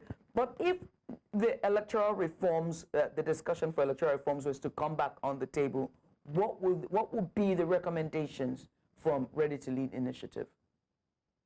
You know, we've talked, I gave some talking points about 5 points, talked about accessibility to people living with disabilities, you know, and the unreserved community. They should be able to access polling units without any barrier. Beavers shouldn't be having issues at all, like at all. There's more than enough time to work on it when you have an off-cycle elections, you know. Then as the vote buying should be criminalized. You know, it shouldn't happen. It shouldn't happen at all. All relevant agencies, maybe INEC, EFCC, and ICPC, and maybe other agencies should come together and see what can be done moving forward on the issue of vote buying, you know. And also, yes, there shouldn't also be any form of interference. Like, everyone should go about, if you're supposed to be a security, go about doing your job diligently, you know. And also, there shouldn't be issues of logistic operations like delays, whereby we have many of our observers that get to the polling units as early as 7:30, and then we don't get to see anyone at the polling units 2-3 hours after. Like, these things shouldn't be repeating themselves, you know. So there needs to be a lot of coming back to the round table to see how many of these issues can be addressed. And there's still a whole lot that we are going to put out there, and we're still going to meet with lots of relevant stakeholders to recommend a lot of things to them to see that moving forward, we have a better electoral system in Nigeria. All right, so we've been informed that Dr. Aiyedatiwa is back. Dr. Aiyedatiwa, you were going to give a submission regarding the instances in Idare and election violence. Please go ahead. Oh, unfortunately, I think we're still having issues with Dr. Aiyedatiwa's connection. I don't know how we're going to resolve that, but unfortunately. Well, I think at this point we'll definitely go on a short break to try to see if we can fix that gremlin and get it out of the system. But I must say, Emmanuel, Ajayi, you've been sublime in just having this discussion with us and going in depth and just talking about what you've observed on the ground and recommendations for electoral reforms, not just for off-cycle election, but also for the entirety of our electoral process. Emmanuel, many thanks for coming on. We appreciate you. Thank you very much, Emmanuel.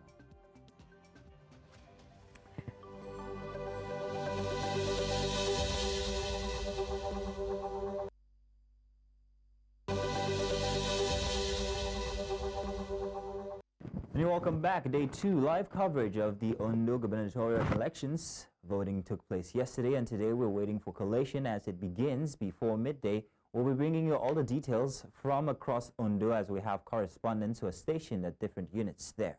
Since yesterday, we've actually been taking information as they trickle in, and as counting also started, we kept it going on. So also we will keep that going on here at News Central for today. My name is Mazino, and of course I do have with me Judith Atibi. Oh, yes, indeed. Our conversation will continue in the hour as we bring in more guests for in-depth analysis as we look at all the sides of this election. This is an off-cycle election, one of a couple more that will still come. To remind you also, there's also the local government elections in Ogun State that started yesterday and also has been concluded. We wait for the results of that to come out as well. So there's so much that's going to be discussed for our live coverage of the elections, off-cycle elections from yesterday. As we wait for the Collation Centre to reopen in Akure, Ondo State, we're being informed that our correspondents are on their way there. They're set up, and as soon as the activities for the collation starts, we will be set and ready to go. We also had plenty of guests earlier on in the hour. Inside our 8 o'clock hour, we had Elvis Akpobi, who's the Executive Director, Not Too Young to Lead Initiative. We also had Bukola Idowu from Kimpact Development, and they talked to us about the electoral process. Really, we talked about the involvement of people living with disabilities, as well as the youth participation and vote buying, and what would reforms look like in our electoral process. It was a very in-depth conversation and discussion. Also note that earlier on, before the break, we're talking to another election observer who works with Ready to Lead Initiative, and that is none other than Emmanuel Ajayi. And he just, told us a bit of what their observation was across the over 3,000 polling units in the 18 local government areas of Ondo State. And he cited, vote buying, slow, a massive voter turnout. Hopefully, we're going to see a good number after the collation exercise is done and the stats are being put out, the exit polls are put out, so we can look at what those numbers look like.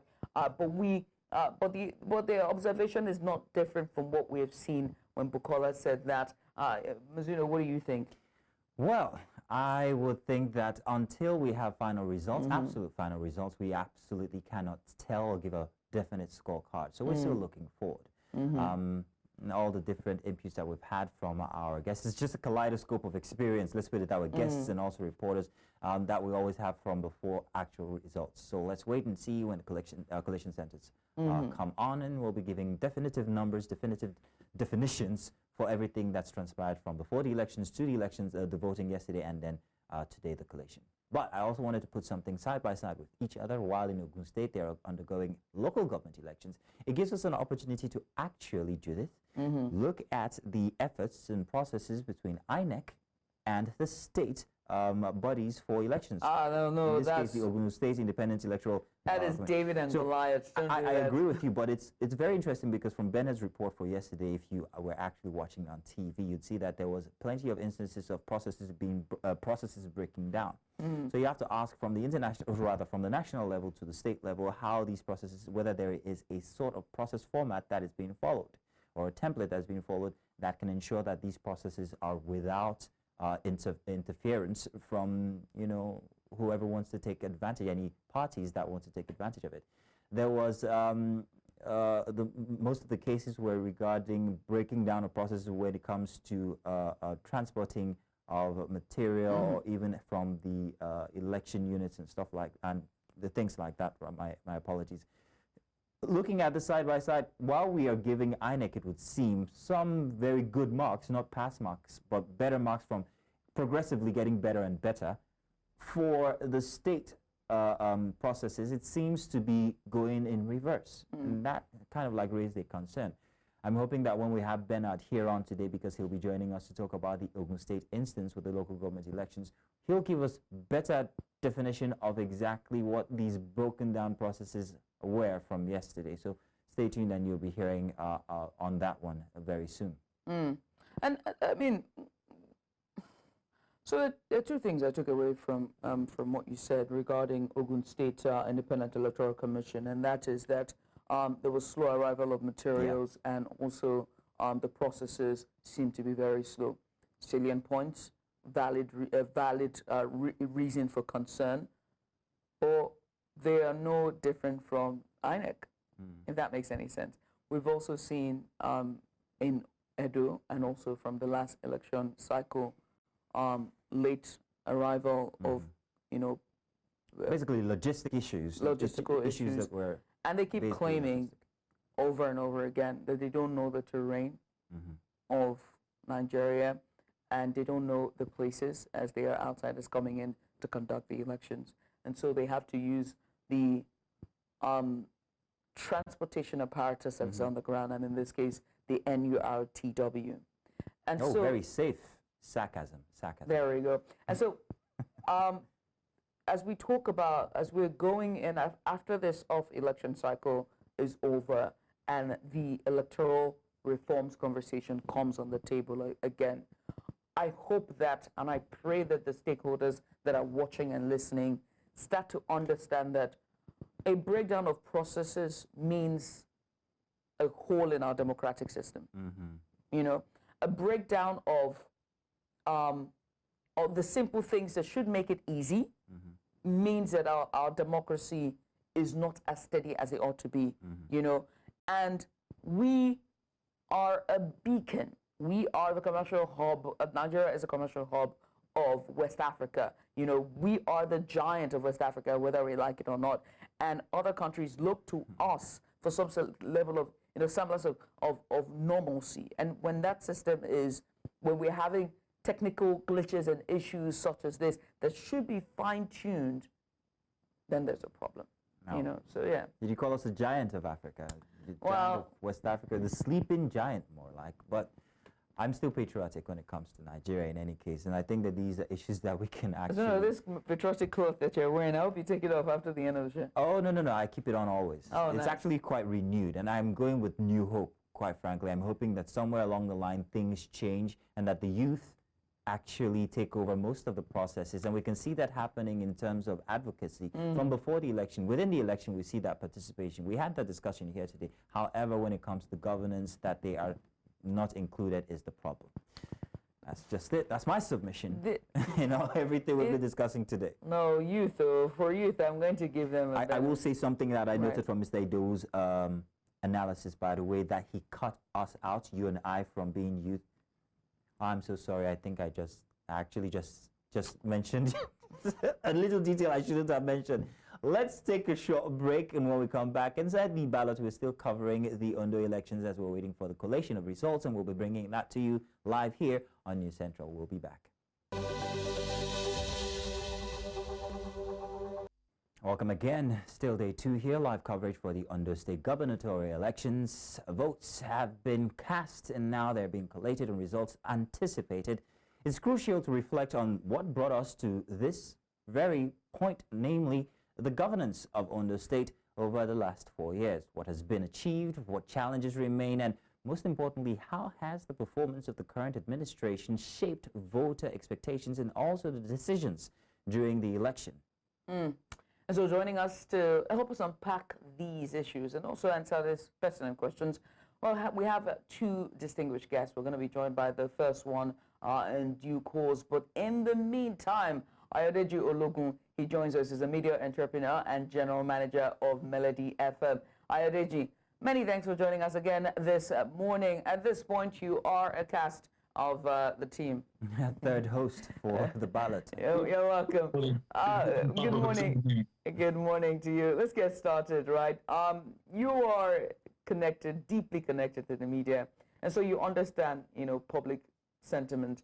And so I have to ask you, the last 4 years for Ondo people, like we talked about this yesterday, has been one that is, it's just watching from the outside and watching in, it's been a turbulent time for them. So how would you describe the general perception of, you know, the people when it comes to government's performance in the past 4 years, given all that they've been through? All right. The last 4 years have been a period of trauma, a period of self-discovery, and a period of expectations both met and unmet for the people of Ondo State. Funny enough, unfortunately enough, that was about the period of time I took a break from media work, and I was part of activism that brought in the incumbent governor of the state, especially during the time of the crisis he had with the then first family. So I could relate and recount some of the experiences that the people of the state have had to go through in the last 4 years. At the time, Oluwarotimi Akeredolu was elected as governor of Ondo State for a second term. People were very hopeful. People were very enthusiastic. People believed that given his performance in the first 4 years, a lot of improvements, a lot of turnaround will be seen in the second 4 years of his tenure. Unfortunately, unknown to a lot of people until it got to his crystalline, Oluwarotimi Akeredolu fell ill just a few months into the second term administration of his. That was the time he began to have incessant medical leave. He was flown to different parts of the world, at some time Germany, at some time France, at some time he was in the UK, at some times he was bedridden in a hospital in Ballot. So that, to a large extent, slowed down governance, and that brought about some measure of regret and disappointment for the people of Ondo State. That for a man that is so much loved, for a man that is so much believed in, for a man in whose ability to lead and to speak truth to power, unfortunately, he was not in the saddle, so to say, to give them the kind of deliverables in governance that they needed. That was about the time some sort of cabal sprang up in Ondo State government. The likes of the former Commissioner of Finance, the son of the governor, the wife of the governor then, the First Lady, Betty Akeredolu, and a number of other people, the head of service and a number of individuals, became some sort of cabal in Ondo State, such that the deputy governor, who is now the governor of the state, became so irrelevant that it took a lot of pressure, a lot of advocacy on the part of different individuals and groups to have a Lucky Aiyedatiwa taking over governance as acting governor. And that in itself did not even last for long. The moment they saw that he was beginning to get old of governance, and a lot of things that they thought were going to be hidden were coming out into the open, they seized administration from him again. He went back to being deputy governor. That was when Rotimi Akeredolu was practically packaged, in quotes now, back to Nigeria. And they told us that he can rule from anywhere. He was in Ibadan. And they said governance can be done from anywhere. So they were taking files for approval to Ibadan, even when the news had it, even though unconfirmed, that it was not the one that attended to those files, that it was more of the First Lady and Jide Aketi that were practically attending to the file, even though that has got no confirmation up till date. So at that time, governance was on the break. That's the truth. Governance was on the break in Ondo State. Salaries were being owed, recruitments were not made, projects that were ongoing were practically abandoned, security became a challenge to the people of Ondo State. And that was when everybody felt, look, we can't continue this way. There is a need to rejig governance. There is a need to take governance back to the people. That was when advocacy started. And that was the time the incumbent governor was the deputy governor, also had the fairest battle of his life, I want to assume. That was when he was facing impeachment by the Ondo State House of Assembly. And it took a lot of intervention, a lot of advocacy by civil society organizations and individuals to say that no, whatever might have happened, impeachment of the deputy governor was not the way, because between you and I, what those cabal wanted then was to remove a lawyer that was deputy governor, knowing fully well that the Rotimi Akeredolu might not make it eventually. They wanted a Lucky removed from office to be replaced by someone who can now become the acting governor and maybe subsequently become the candidate of the party for the election that was held yesterday. So the last 4 years has been such that governance, if at all was seen, has been very slow. Deliverables of democracy was not much of what the people experienced. Security became a challenge. At the point in time, Akure, the Ondo State capital, was rated as the second dirtiest state capital in Nigeria. The record is there. And that was because governance went to sleep. All agencies of government were not functional. They were just there. You cannot even say this is who. You can't say who this is the commissioner of this, the commissioner for that. They all became unfunctional. The House of Assembly became the new bride because you wake up today, they are threatening impeachment, they are summoning one person or the other. So when eventually the state lost Rotimi Akeredolu to the quote hands of death, a lot of people were hopeful that we're going to be a new beginning. Unfortunately, as we often see in this part of the world, it was the time for election. So rather than governance being at the forefront, we moved the station from Akeredolu to Lucky Aiyedatiwa, and instead of governance to be at the peak, instead of governance to be at the forefront of the deliverables that people were expecting, the state switched so quickly into another terrain of politics, which crystallized yesterday by the voting of whoever we emerged today by announcement as the new governor of Ondo State. Mr. Ajayi, thank you for always giving us a very comprehensive history of the events inside of the political situation in Ondo State. It's always so refreshing to just sit back and listen to you. Right. Now, based on that, I wanted to take a look at the time from before 2016. The frustrations, like you noted, from the people of Ondo State that led to Akeredolu actually being governor. Now, were these frustrations quelled? Were they attended to, and were they attended to aptly? What gave rise to further frustrations? I'm talking about that time where we saw that shift from Agboola, between Agboola and Aiyedatiwa. What led to the frustrations, or what led to this government being in place? Was it attended to? Your take, please.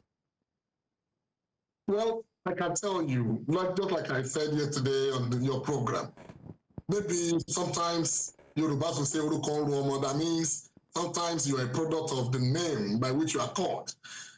Lucky Aiyedatiwa, being governor today, can be seen or can be said to be a dint of grace and luck on his part. Because I could recollect that at a point, the issues became so deep in Ondo State that Lucky Aiyedatiwa himself had given up continuity as deputy governor of the state. He practically packed the stains and left Ondo State. He was practically operating from Abuja, simply waiting for the decision of the House of Assembly to announce his removal as a deputy governor, and moved on, because you will recollect that before then, he has not been an active deputy governor, so to say. A lot of people saw him as more of an handbag carrier of the first lady then. They see him as the jolly boy. You only see a Lucky Aiyedatiwa going with the first lady or the governor to commission one project or the other.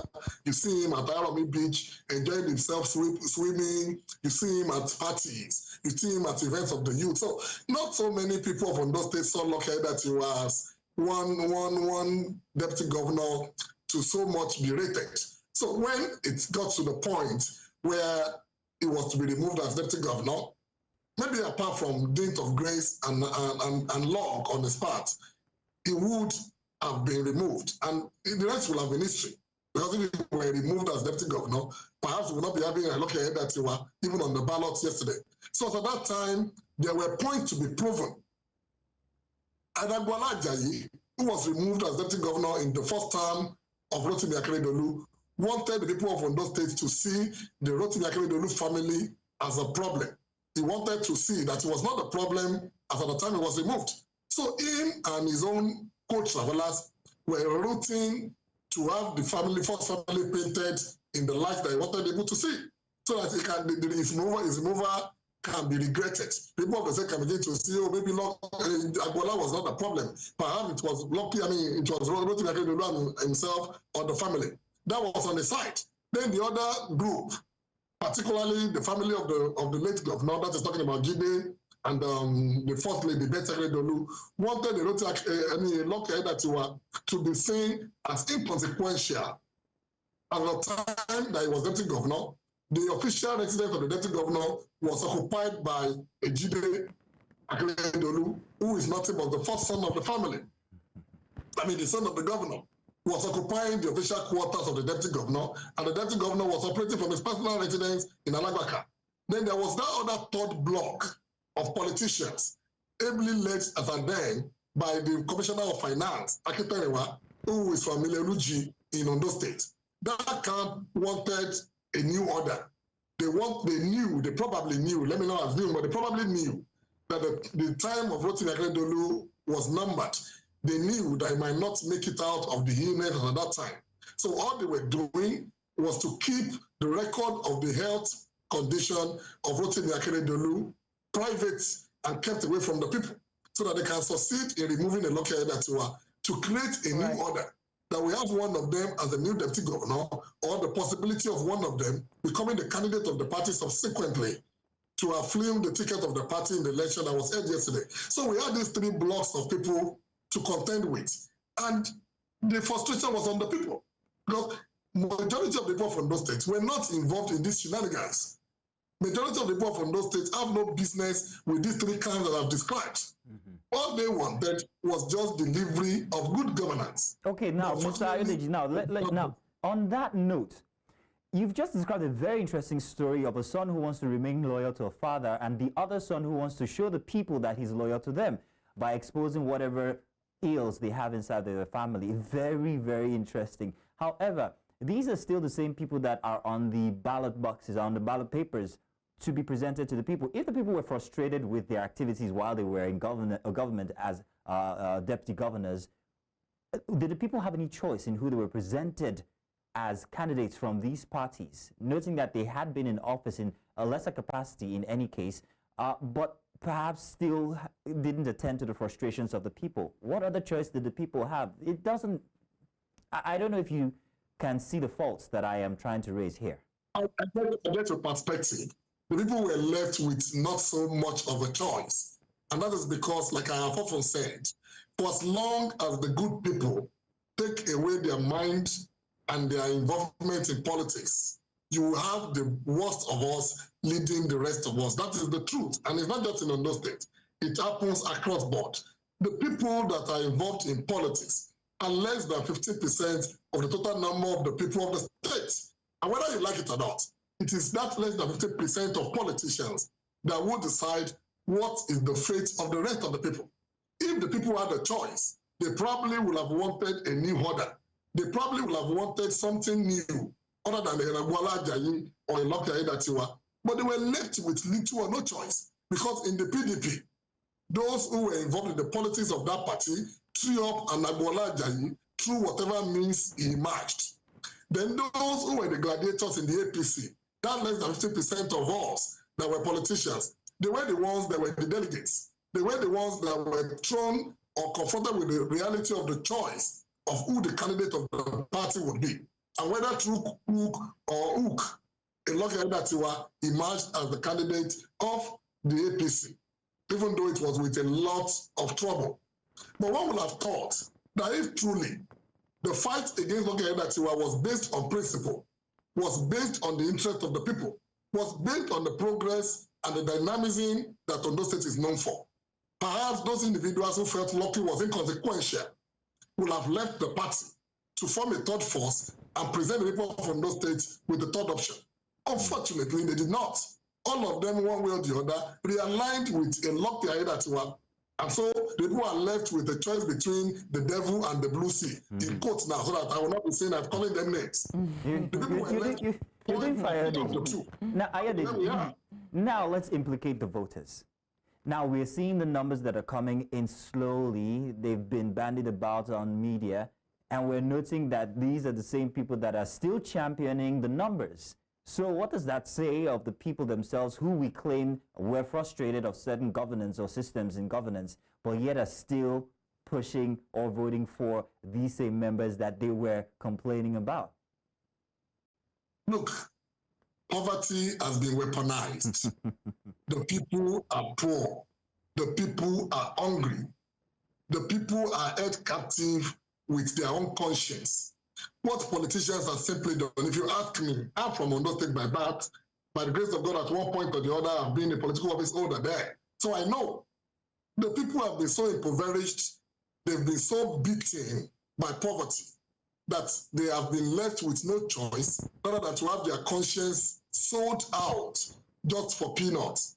Don't forget that the song that we are singing now, Diboko Sebe, started from the election, this first-time election of Rotimi Akeredolu, when he contested against the Ajayi of the PDP there. The two of them were senior advocates of Nigeria, Ajayi and late Rotimi Akeredolu. The Diboko Sebe syndrome started there.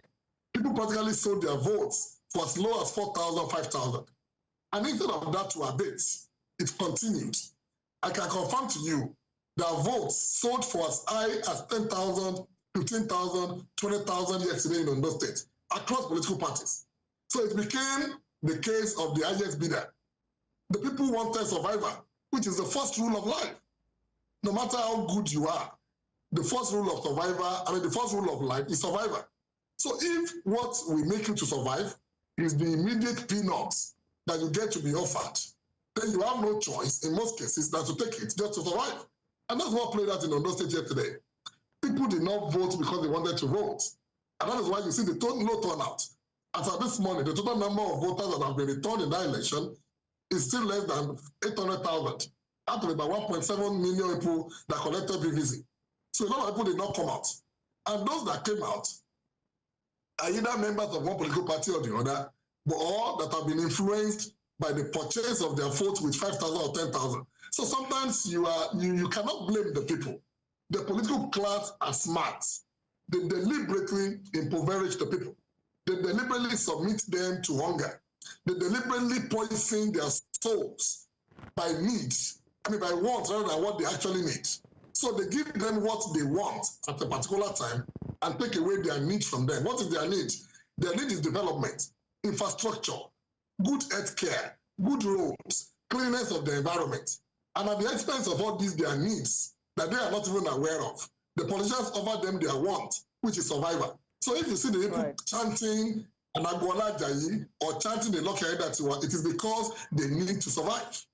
Ajayi, let's talk about the survival, shall we? You just reeled out all the needs that they need: infrastructure, healthcare, clean water, just economic stability for the state, right? But when we talk about stability, you also reeled out the turbulence that have happened in the last 4 years with governance. But you also said something, that the people were not at the minds of the political elite at the time, and it was all about power for them. And so it begs to ask the question, in the last 4 years, were any of their needs met? Infrastructure, healthcare, economic stability? Was anything done in all of that turbulence and power tussle in Ondo State? Governors went on the break since Rotimi Akeredolu became EU. The Rotimi Akeredolu that we know was a Rotimi Akeredolu that was determined in delivering good governance to the people. He was not a saint. He had his shortfalls, but he was one individual that would start a project, will commit himself to the completion of it to the benefit of the people, even though there might be other factors involved. But as soon as the Rotimi Akeredolu fell ill, and he was not in circulation any longer, he was not in control of himself, he could not decide what happens in cabinet, he could not decide what happens with the projects that are ongoing, governance went on a break in Ondo State. I can confirm to you that in the last 2 years, no serious projects have been started in Ondo State and completed. Anybody can quote me. The roads that link some Ojoba part to where I've forgotten, there's a particular road on the highway, on the Akure Benin Expressway. That road started when Akeredolu was in his full stage. Up till now, a project whose lifespan was supposed to be 12 months, we're in the 3rd year and it's still uncompleted. If you have not forgotten, if you are following the news, substantial part of Ondo Kingdom, where Olusegun Eko, the former governor of the state, is, as a matter of fact, very close to his house, was submerged by water during the high point of rainfall of recent. The bridges that collapsed, none of them have been fixed now. The homes that were swept away by water, they have not been rehabilitated till now. But what do you see the politicians do? You see them do the ambori. They are giving money to entrepreneurs, dashing out money, 2 million, 3 million, 4 million, 5 million. They will call it entrepreneurship, what have you. Go and check the record of the individuals that are beneficiaries of those so-called empowerment. See, one of the signs of an unserious government is a government that prioritizes empowerment rather than deliverables in terms of infrastructure. There is no amount of empowerment any government can do that can be beneficial to a larger amount of people. What people will rather benefit from in big form, in larger percentage, is delivery of infrastructure. When you construct road, both people from your state, people from another state will benefit from it. When you create good healthcare, like we saw under the regime of Olusegun Mimiko, where childbirth and was made almost free, you will discover that many more people will benefit from it. But when you see a government prioritize empowerment at the detriment of infrastructure delivery, it tells you that that government is not interested in development of the people. Is interested in development of a few. And that is why you see such government concentrating wealth in the hand of just some few individuals. And that's what Ondo State has witnessed in recent time. Show me one road that has been started and completed in the last 2 years in Ondo State. Show me one hospital that has been built. Show me one school that has been constructed in the last 2 years. The government in the last 4 years just started with the recruitment of about 2,000 teachers. For a state that has a deficit of about 12,000 teachers, and you are employing 2,000, what is the percentage? A state government that has a deficit of about 10,000 health practitioners, and you are employing 500, what is the percentage? But that government was swift, was fast in recruiting people to the ODIRS, that is the Ondo State Revenue Service, because that is where money can come into the government to do what they so like with at the detriment and expense of the people. So, at the detriment of the people, right, and Mazino just helped us to narrow down, right, how the lack of candidacy or the lack of options are. So, who is then to blame for this mess that we find ourselves in, right? Is it, I'm going to remove the people, right, because as you rightfully put, they don't have an option, they don't have a choice. So, is it that we don't have good people or at least well-meaning Nigerians who actually want to do the right thing or know the right thing when it comes to the political elites? Or is it the political parties to be blame here? You don't blame the political parties because the political elites make the political parties. Unfortunately, the political elites are about themselves and their entrenchment in governance. Most of the political elites, I can tell you with the benefit of insight, that most of the gladiators in this last election in Ondo State didn't participate in that election, did not support candidates of the PDP or the APC because they love the candidates or because they love the party, but because they know that if they go to smaller parties or they decide to stay aloof, that might signal the end of their political relevance.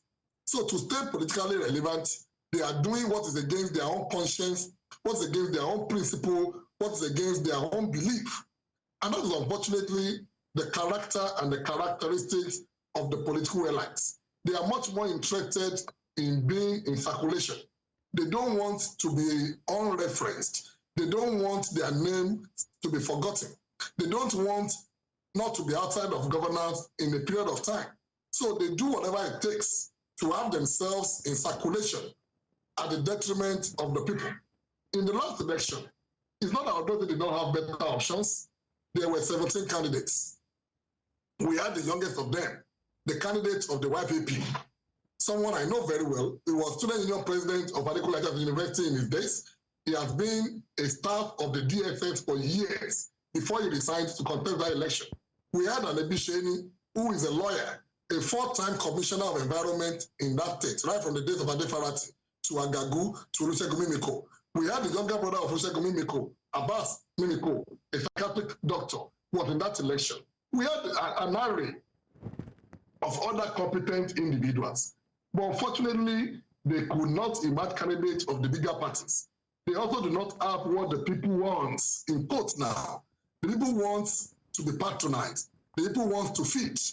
The people want somebody that can give them money for naming ceremony and all of this. The people want somebody that can give them t-shirts, that can roll out drums for campaigns. Where would these other young politicians or other small political parties, where would they have such money? So it was left to the hand of those who have money to throw around. So it is not the badge of good people. It is the badge of good intention by the so-called people who have found themselves in politics, who would rather prioritize self-entrenchment than the delivery of good governance to the people. I'm always worried about whether or not this is sometimes we're so hyper-focused on the capitals, and by capital I mean the Federal Capital Territory and the Commercial Capital, Lagos State, that this other states, they slip under the cracks, and not enough focus is on them, hence why we see situations like this that you have just painted, which we're going to get into. But in the meantime, we've been informed that our correspondent, who has been in Ondo since on Thursday, just covering the elections, none other than Agboola Ni, joins us now. Ni, well done, and a very good morning to you. Where are you at the moment, and what's the latest?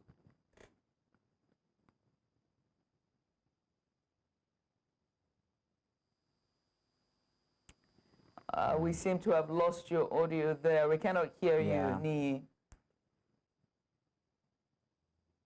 Yeah, I think he's gotten that information. Ni, if you can still hear us, we can't hear your audio. Maybe if you can help us rectify that, and then we'll get back to Judith. You were speaking with Mr. Aiyedatiwa.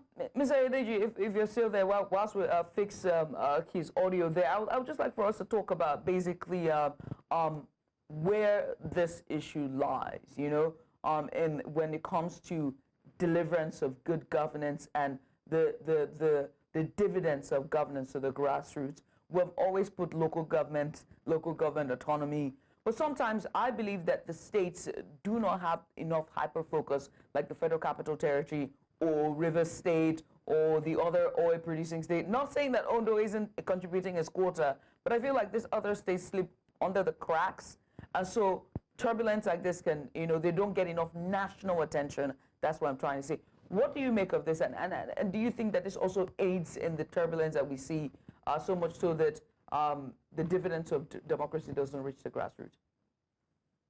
Well, like you rightly opined, most of these other states are not on such lights or floodlights like the Federal Capital Territory, Lagos, or Rivers. And that is why a lot of these governors have become so indolent, because so much attention is not paid on them. Many of them are accidental leaders. Many of them are unprepared for governance. That is why you see them just pass through that office of the governor without much impact. For example, let's start with our focus on those states today. If Ondo State is denied federal allocation, if only we had a government that is serious, or a governor that knows what it takes to be an Ondo State governor, Ondo State should be able to live, survive, pay salaries, deliver infrastructures without dependence on the federal government. But how many of the governors even knows what is embedded naturally in Ondo State? I will give you 5 things that a governor of Ondo State whose eyes is not opened will not see, but they are what is enough to carry that state. Ondo State has the largest and the longest coastal water line in Nigeria. That means if we have a serious government that is clear about development, a few infrastructure, a few acts of investment in tourism can put Ondo State in the limelight. All you need to do is to create tourist centers along that coastal line, and then boom, you have what you think is not achievable. Ondo State has the largest deposit of bitumen. Whether you like it or not, there are 3 countries of the world that are still dependent on bitumen in construction of roads.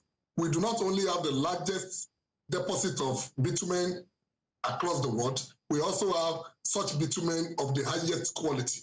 That is what Ondo State is sitting on, unexplored, unattended to. Don't forget that at a point in time in the history of Ondo State, we were the largest producer of glass through the Oluwa glass, because the raw materials needed for production of glasses is embedded in Ondo State. What have subsequent governors done about it up till now? We have one of the best aquaculture because of the depth of the sea in the riverine area of Ondo State. What has Ondo State government been able to do in ensuring that that benefit of aquaculture is transformed into wealth? Rather, what you see is when you go to Iglade, you buy cow kind of fish by the road. What happens to being deliberate about investment in aquaculture for export purpose? Don't forget also that Ondo State in the northern part, that's the Akure area, had the largest arable land for tomato. INEC administration attempted to benefit from that in his days. And as soon as he left office, that project was abandoned. So if you put all of this together, tell me what an Ondo State needs that God has not blessed us with. Bless you. But what do you get? What do you get? You get governors that are not intentional, governors that are interested in security votes, that are interested in how many aides can they appoint, that are interested in endorsement from different quarters for something that were not even done to the highest quality. So we have not had intentional governors. I'm not singing the praise of Olusegun Mimiko, but when you remove Agagu and Mimiko from the equation of things in Ondo State, there has not been a governor that is as intentional as this duo in ensuring that Ondo State comes to its full potential. And that is why I'm afraid that the next 4 years of a Lucky Aiyedatiwa might not be inspiring, because there are a lot of things to be afraid of. Majority of the political elites in Ondo State aligned with him in this last election. Many of them did not do so because they love Lucky. They did not do so because they love Ondo State. They did because they want to remain relevant in the politics of Ondo State. And so they will place demand on the Lucky Aiyedatiwa when he gets sworn in February. Many of them will want appointment for their cronies, which means if care is not taken, the plethora of appointees that we had prior to the election, Lucky Aiyedatiwa had about 1,000 appointees before election. In one single swept, he appointed about 250. So if that repeats itself when he gets sworn in February, that means a large percentage of our income as Ondo State people will be used in servicing these political appointees that are delivering nothing to the benefit of the state. Many of them don't have options. They don't have title. As you're talking about this, I'm just reminded that at the national level, the executive has a ballooned cabinet. This is the first ever in our democratic system since 2000, since they hand over from a military to democratic regime, starting with President Olusegun Obasanjo. So, and this is APC. So if Lucky Aiyedatiwa wins, he might be, following the leader. I'm just saying. I'm just saying. Okay, but we're going to talk about security later on. But first, I'm being informed that Igbalani Omoni joins us now. Ni, can you hear me now? Let's see if we can hear you.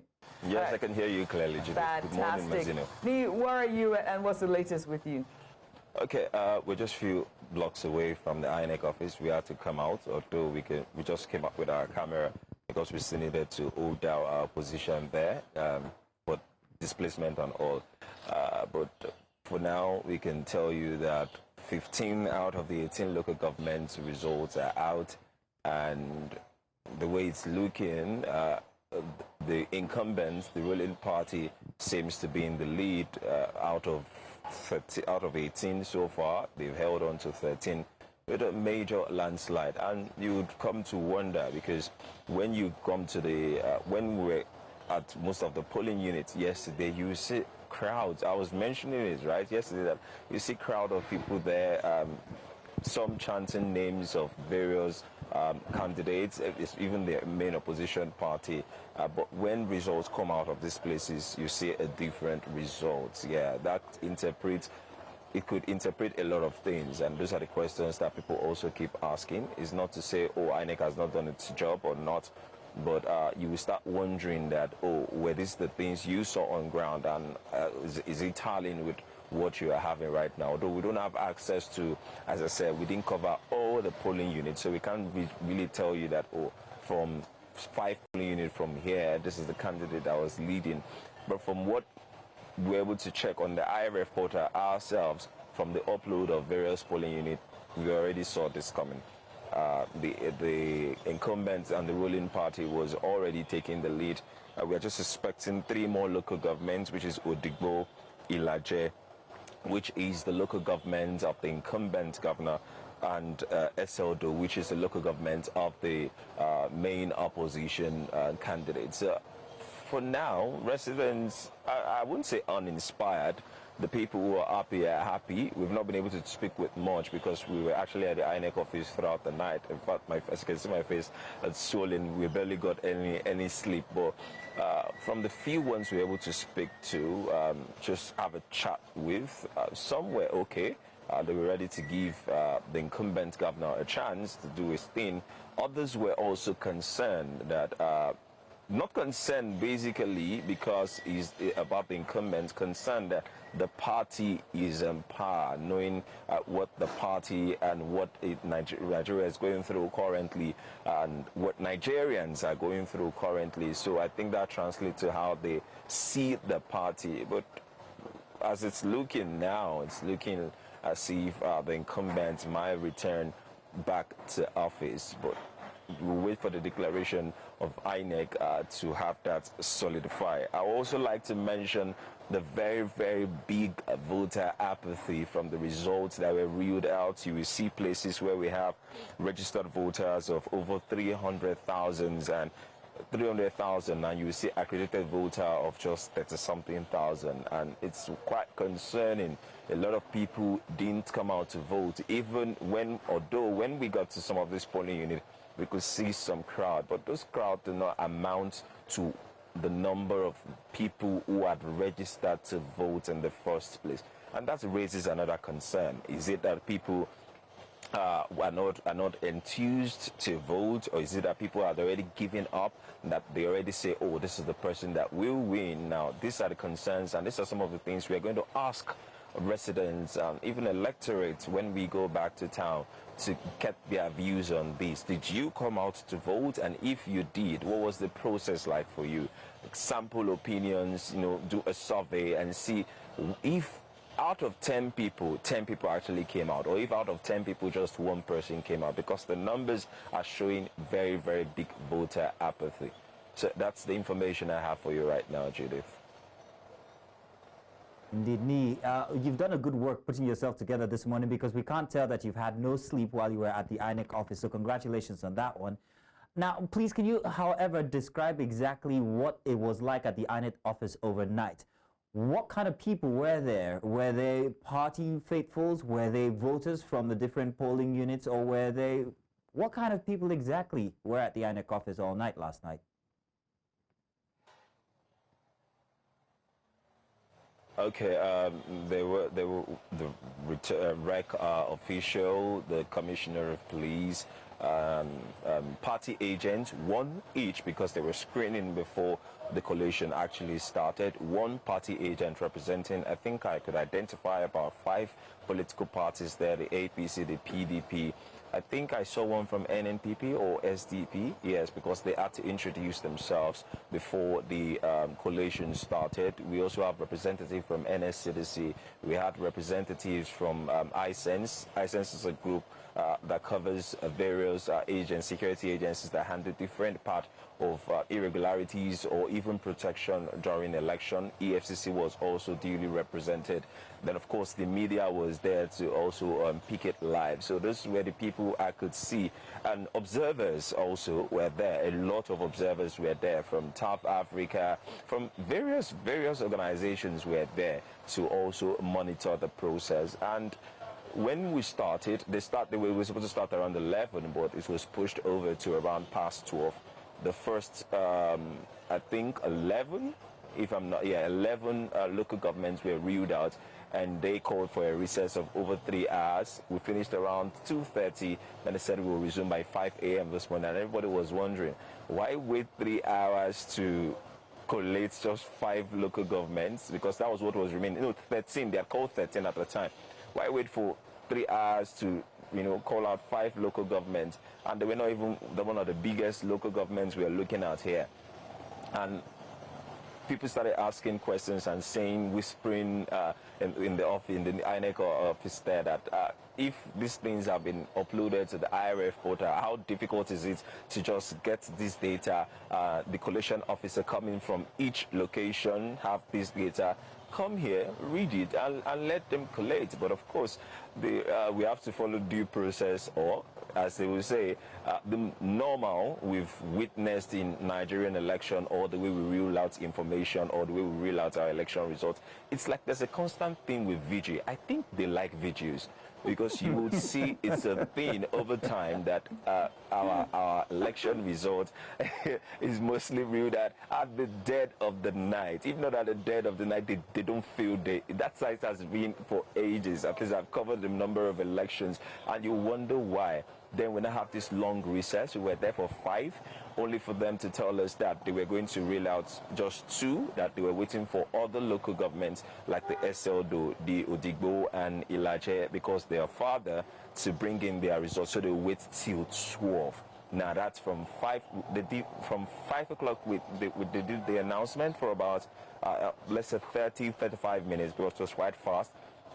Then now we have to wait an extra 6 hours before we can get the complete results. For a result has been uploaded on the IRF portal, then people started asking, what exactly is the modality? Is it that we cannot change this format? Making examples to elections, even foreign elections like the US election that just happened. How long did it take them before they collate? If we're talking about population, we know the population. So what exactly are the issues, and why is it taking this much?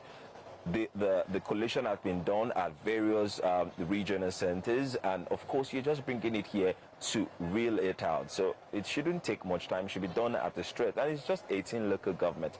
But here we have ourselves now waiting again after doing a whole night vigil. And I can tell you, we're not the only one affected. Security operatives were practically crashing around. You could see, you know, when you get to a place and it looks like they just sprayed something on everybody, we're just crashing. Some were sleeping on the walls, some were just sleeping on the ground. Security operatives were everywhere. Just, you know, it was a little bit just messy. Something that could take us just an hour, 30 minutes, and we're done with. But now we have to go back by 12 o'clock to hear the finale. I want to say thank you very much. Rumors on the ground are saying one of the reasons why they do that, or they, yeah. Oh, go ahead. Go ahead. Finish up, please. I'll just stop there. Okay, so I was going to say one of the rumors was that they were trying to extend when they say to avoid protests. So to avoid a lot of talks or pushback from people who are not comfortable with whatever results they will call, because we were already seeing tweets. We're already seeing comments from some APC, from the incumbents, really now saying 18-0. And if you don't know what that means, we have 18 local governments in Ondo State. And of course, they are claiming that the ruling party has already won. This was even before the results were reeled out. Some would say, yes, it's just the projection. They were trying to work in faith. But others would say it's evidence from the IRF portal, from the results that has been uploaded so far. And we could tell you for a fact that the PDP candidate, Agboola Ajayi, raised concerns about some of these irregularities, and we don't know if he's going to push back once the announcement is done. I was going to say, I asked you to describe what it was like, but you went overboard. I think you should direct the movie. Thank you very much, Nee. That was interesting. And this goes to Aiyedatiwa. Is it that Ondo people like vigils? Maybe it's peculiar to Ondo people. No, it's not. Don't do that. No, very it's not. interesting. Tongue in cheek. But however, something very interesting was noted. Something peculiar was raised by Nee. I don't know why we choose to have announcement of results done at night. Yeah. Just like a reporter. What happens to having all of these 18 local government results compiled and call for collation and announcement from 12 noon of today, so that in 1 hour or 2 hours at a stretch, you have the results pronounced, you have the winner imagined. But just like you, I want to believe, Yorubas have another, they will say, Orula Sheka. That means evil is often done through the night. So when you see the shenanigans, the change of figures and what have you, all of that can only happen through the night. The plot thickens. And it's just compounding what's happening here. But to be fair, all right, because we got to be balanced here. Yeah. The presidential elections, during the collation, it was televised, right? And they do allow the pressmen to go there to monitor it. And they also do have the international observers there who are there monitoring it as they are asking every PU resident officers to bring in their papers, the result sheets, and ask them those questions. So it's a little bit transparent. So please. Yeah, a little. Well, yeah, a little bit. But something very peculiar that Nee mentioned here, and is that what you're seeing is different from what you're seeing. You see the people who are chanting a different song, and then when you see the results or the numbers, you're seeing a different thing. You also noted something, Mr. Aiyedatiwa, when you talked about the fact that if the incumbent was to be returned as governor, then that would be 4 years of him servicing political appointments. Now, is it going to be 4 years or is it going to be 8 years? Because his current status as governor is him taking over from the late Akure. Does that count? That doesn't, does it? Let's take a look at that process and exactly know where it might stand when it comes to him being re-elected, even after, if he becomes governor again. What's your take now? Yeah, by the provision of the law is clear. What the law states is that no individual, especially the executive, that is the governor and the president, can take oath of office more than twice. That is the provision of the electoral law as reviewed. And if that be the case, Lucky Aiyedatiwa was taking oath of office as governor last year, December, to complete the term of his former boss, Rotimi Akeredolu. So if he's declared winner today, by February, he will take another oath of office as duly elected governor of Ondo State. And that will mean he has taken oath of office twice. Okay. And except the law is reviewed, except the constitution is reviewed, that means he's banned by the provision of the law to take oath of office only twice. And that implies that he cannot run for a second term as governor of Ondo State, which means at the expiration of the 4 years, which will start in February of 2025 and will expire in February of 2028, he would have completed 4-year term and he cannot run again. And I dare say again that that is one of the things that the political elites are cashing in on, wanting him to just have 4 years so that they can go back to the drawing table and have a fresh governor that will have a lifespan of 8 years most likely. Mm-hmm. Now, while we're still here, Nee is still with us. Nee, you've been with the people, you've spoken to the people, you've seen, them during the day when they're complaining, not at night now. What is the frustration of the people? Does it seem like they were happy with the previous or the current incumbent governance, state of governance? And then when you look at the numbers, how does that translate, Nee?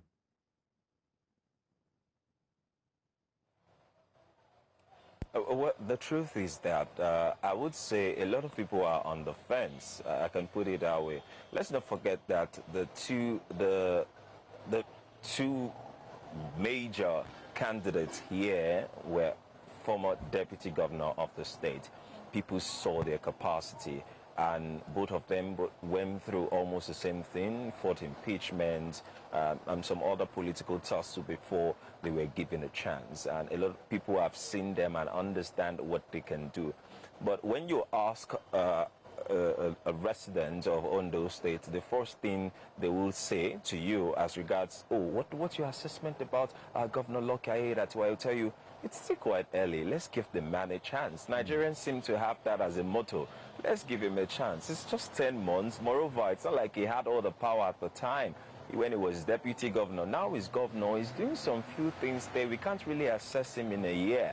So that is some sort of bias for a lot of people to say, we need to give him some time to do some things. For if in 10 months he has done this, so they don't know if he's going to continue doing this or if he's going to do more. But they know that if he has done this in 10 months, then probably he should be able to do more. And as they say, the devil you know, I'm not, now please don't quote me wrong here, I'm not calling the incumbent governor Lucky Aiyedatiwa the devil. I'm just trying to put the devil you know is better than the angel you do not know. Right. So it's not like the person who's going to be coming in is going to be any better, but they can tell you for a fact that, oh, this is the kind of person they want. Or some of them are just unbothered. You know what? They are going to win anyways. Whoever they want to put will get there anyways. What is important is someone that can just take care of the affairs of the state, and that's it. Always that mistrust, isn't it, with the process? Always a mistrust there. It's always right there, rearing his ugly head. Nee, many thanks for doing this. We appreciate you for coming on, and many thanks, and well done. You need some sleep. We all do, but well done. Let me come back to Aiyedatiwa as we wrap up the hour. You called out the parameters of Ondo, and we saw what happened in 2022. Very, very sad. Still urged in the mind of the residents and indigents of Ondo. It's in history, never going away. Now we're on the brink of a new terrorist group. Ondo shares border with volatile areas, right, which is at the north. What is the security? What do you hope for the security apparatus to be for the new incumbent? Or rather, I take that again for the new governor. There is a serious need to rejig security architecture in Ondo State. One of the highlights of the law that brought about the occasioned absolute love and trust of the people in Rotimi Akeredolu was not just the creation of Amotekun, but the empowerment of that pseudo-security outfit and the achievements that were recorded under him as governor of the state with Amotekun. Don't forget, that was about the time that the daughter of one of the most prominent indigenous of Ondo State, was killed somewhere around Ore. A lot of terrorists were arrested, were paraded in Ondo State. And Ondo State became a kind of an insulated state from crime until we had your war attack, which was practically, it took everybody by surprise. So since then till now, I can tell you that the standard of security in Ondo State has been lowered. You don't hear much of Amotekun achievement like we used to hear it under the days of Rotimi Akeredolu. Now you begin to hear of killings, maimings. Look at what happened in Idorin yesterday during the elections. 3 individuals on motorbikes stormed a polling unit, carried away the ballot box that people have spent the whole day in faith to do. They carried it away. But policemen were there, soldiers were there. They practically watched as these individuals escaped. And the question would be how? Is it that they were not harmed? Is it that they were not paying attention? It seems that it wasn't because they were looking away or they compromised or what. So I must tell you that security has not been the best I could be in recent time in Ondo State.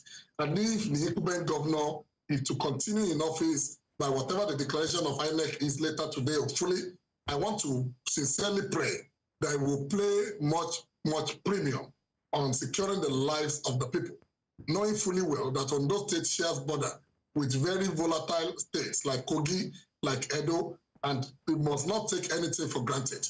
The need to rejig the vigilante group and the Amotekun in Ondo State is important so that the life of the people can at least be secured, even if they don't get evidence of democracy in other ways. Well, I want to say thank you so much, Ajayi. It's always wonderful having you on here, just coming here and giving very in-depth analysis and helping us understand the terrain, political terrain, and also the socioeconomic state of Ondo State. Once again, many thanks, Ajayi Olugun. He is a media entrepreneur and general manager, Melody FM. Thank you.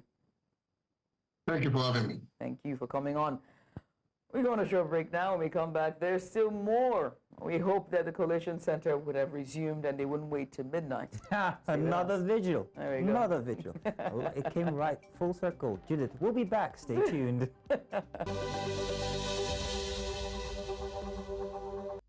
And you're welcome back as we continue our day 2 of the live coverage of the Ondo State Gubernatorial Election. It's been back-to-back a very insightful discussion. So let's go beyond the votes being cast and, counted as well. There's another problem that we need to tackle here, and that is misinformation. In today's digital age, the spread of fake news, unverified claims, and manipulated narratives can significantly influence voter perceptions and disrupt the democratic process. So how can we separate fact from fiction in this high-stakes election? And so to help us unpack this critical topic, we're joined by 2 special guests. Our very first guest will be Orwell Okwi. He's a researcher and community manager at Africa Check, an organization dedicated to promoting accuracy in public discourse. Wendy, thanks for joining us. We appreciate you for coming on.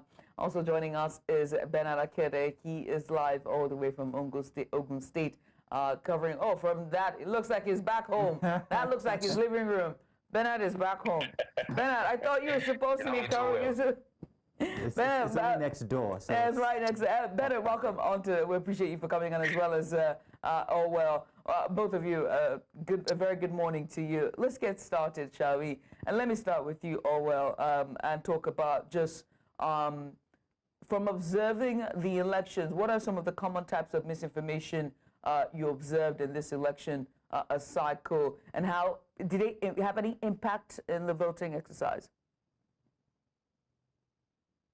Well, we began essentially looking at the claims around this election all the way from when the two leading candidates had their debates, and of course it was essentially claims about what one person did and the other person did. Well, most of the claims which we did check. And some of them were some of the things that are quite difficult to prove because there was this claim about certain withdrawal from the security votes. The PDP candidate is in the governor they said it out of money for security vote around the time that was the election. But then most of the other claims were around achievement, which some of them were correct. One particular one which was incorrect had to do with a claim that there was no functional industry in Ondo State. That was obviously not correct. Check that functional companies working at the industrial park. But on election day, IELTS election, generally I would say that this, in terms of misinformation, this was a lot quieter compared to the Edo election, and that probably has to do with the fact that there was a bit of less interest in this election compared to that one, and so the narrative weren't very strong as well. But then we did see also information around candidates dropping. One particular one had to do with they said that Labour Party was not on the ballot, and that was absolutely false. Yes, the candidate of the Labour Party was disqualified shortly before the election, but then another candidate was put in his place. So a Labour Party was indeed on the ballot, but that was one major claim that circulated on election morning, that it wasn't there. Now, let's zero in on that instance. Now, the Labour Party instance and that disqualification story. Now, we also have been seeing the returning numbers, and we can see that the Labour Party numbers aren't doing too well. Let's face facts. Now, do you think this was as a result of the information coming at the time that it did regarding the disqualification or the replacement, or could it have been perhaps maybe because of the party, or rather the candidate that was substituted with? Which was it? Was it the information and the timing of that information, or was it the candidate? Well, I mean, at this time, we can't really now say. When this kind of thing happened, maybe the party might be able to say, oh, maybe it's because of all of that change that happened. That's why we didn't do too well. Maybe if it didn't happen, we might not know whether they will have done better than this. But then the fact is there that misinformation or counter information around the participation of a candidate obviously would affect the outcome of the election relative to that party.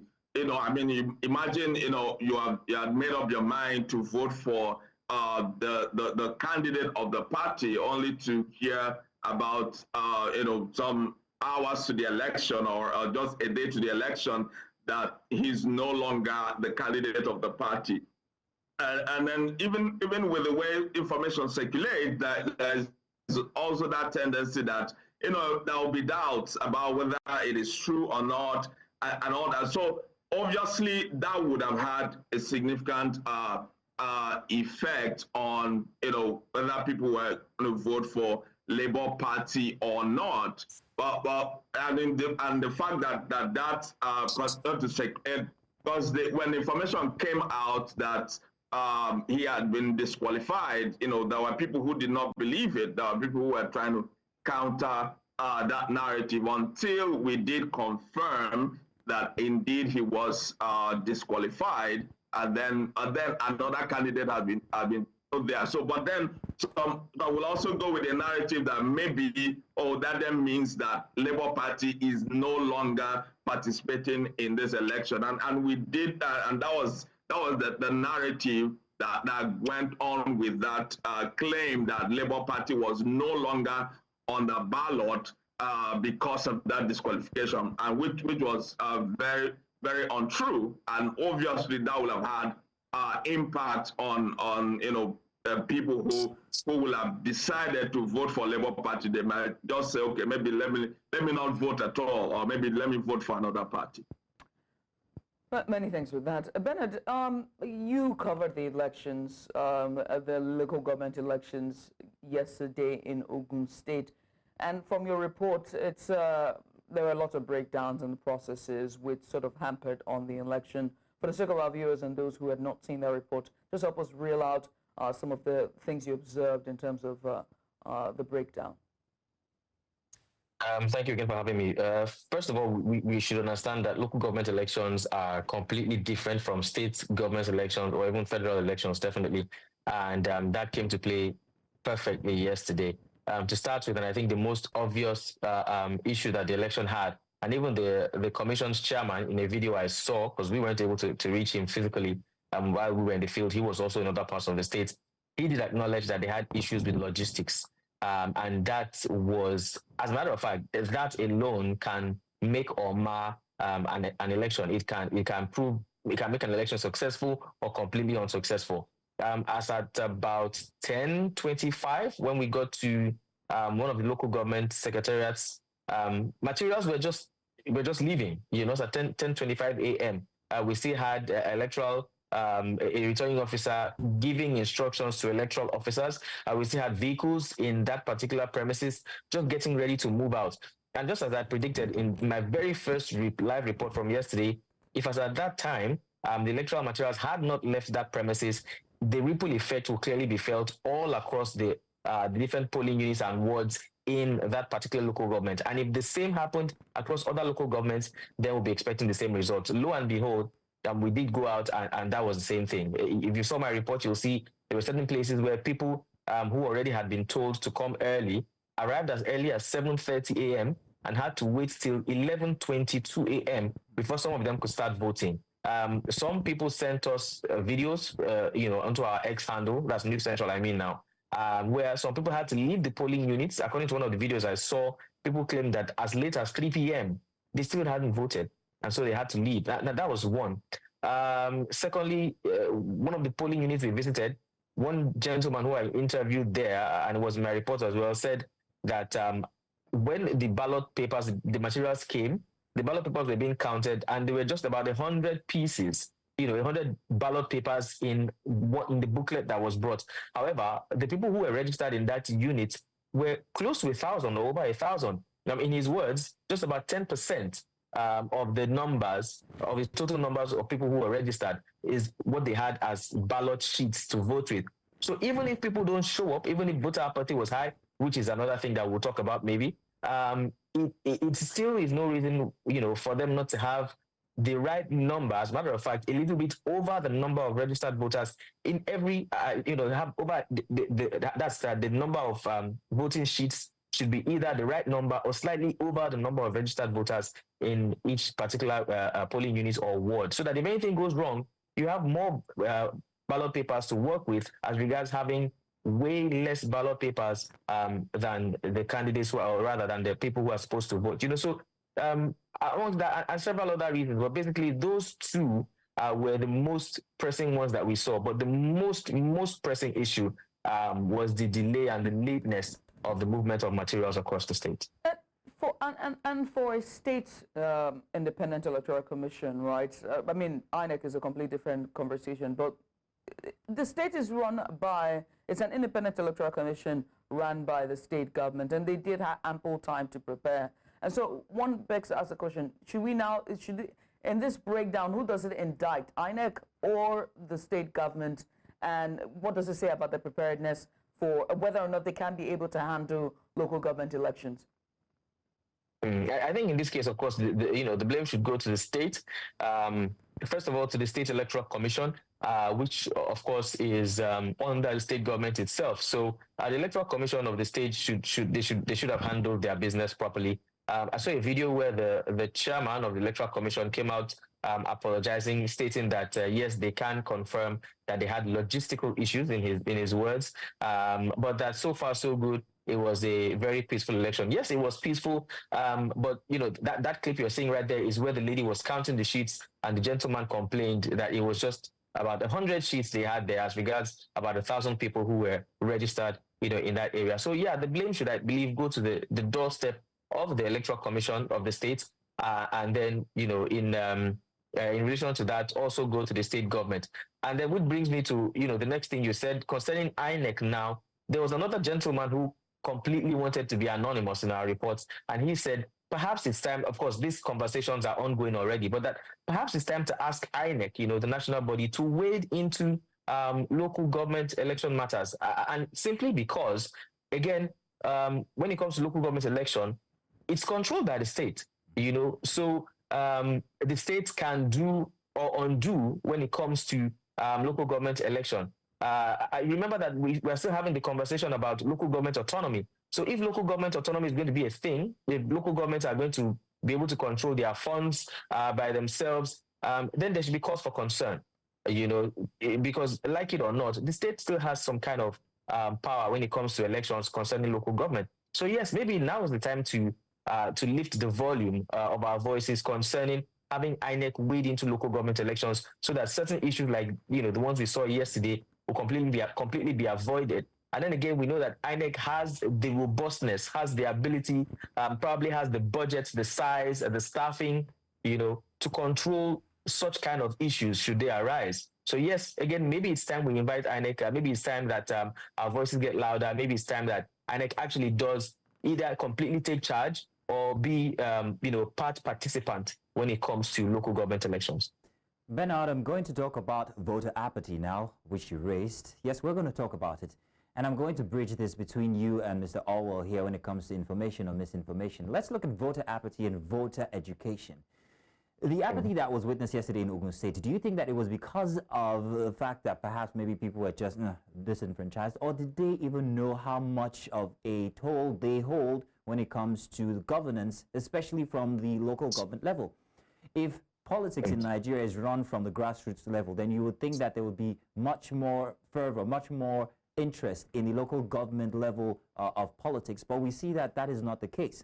Is it because people are not educated enough to know this? Is it because political parties or candidates are taking advantage of the non-awareness of the people to perpetrate all these crimes that we see, like rigging or vote buying? What do you think? I want Mr. Orwell to tell first before you will give us your opinion and observation actually from Ondo State instance. But Mr. Orwell, what do you think about this?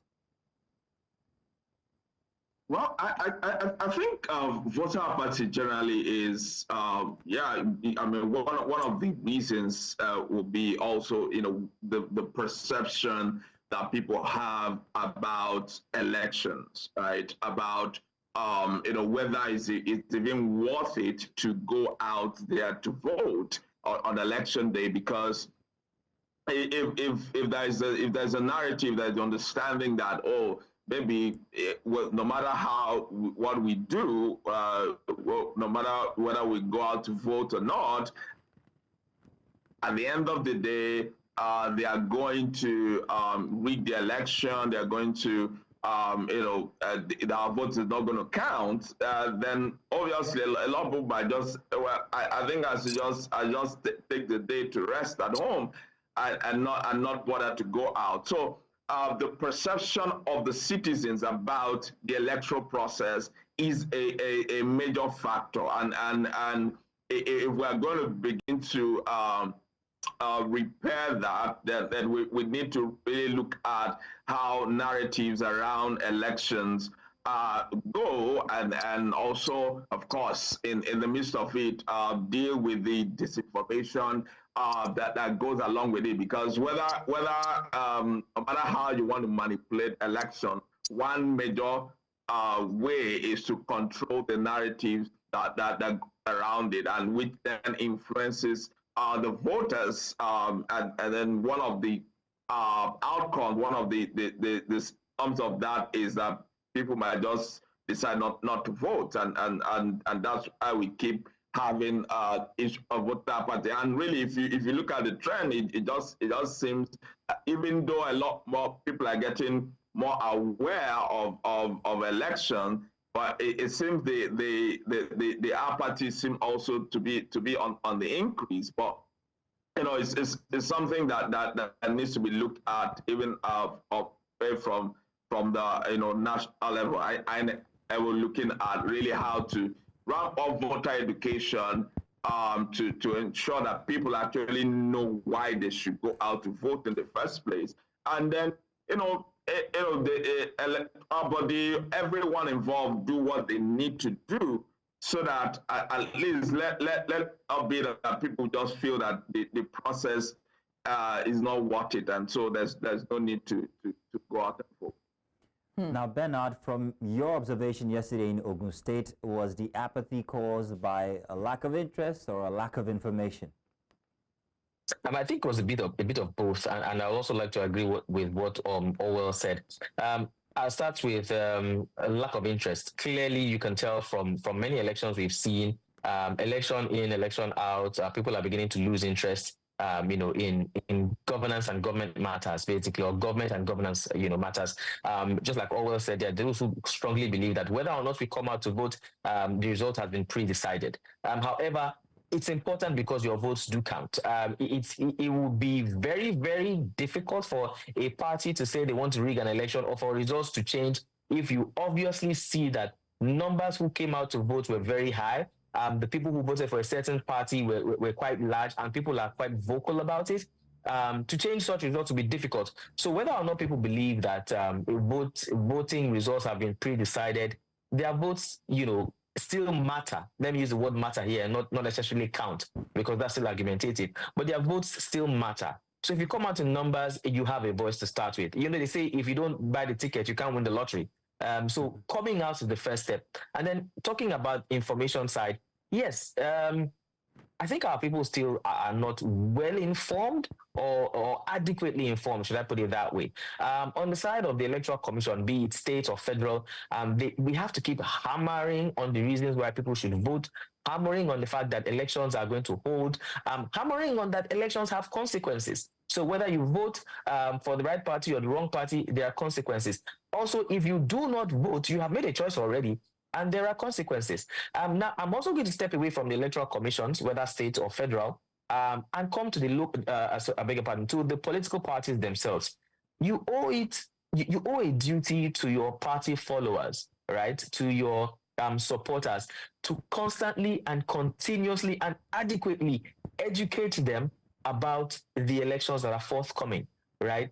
Educate them about the reason why you as a party have so-so agenda to come out and contest in the first place, why you have so-so candidates or candidates, that you are pushing forward, why you feel that your party can do better, and why the people have to come out behind you to cast their votes. There's one particular gentleman I interviewed, who's a government teacher and a lecturer, and he started by saying that it is clear that, when it comes to governance or government in the classroom and the theoretical part, it's completely different from what we see, physically on the streets. That the presence of government is not being felt in his community, and that's why he decided to come out and run for councillorship. But to his greatest disappointment, the people did not come out to vote. So it's about time we moved away from our keypads and just chat and talk about the things that are going wrong and come out and cast our vote. Eventually, what will happen is the choices or the leaders or the people who eventually get elected or get voted into power are selected by a very few number of people, and then they will have to govern the larger majority of people. But guess the worst part, it's not just the number of people, it's the kinds of people who come out to vote.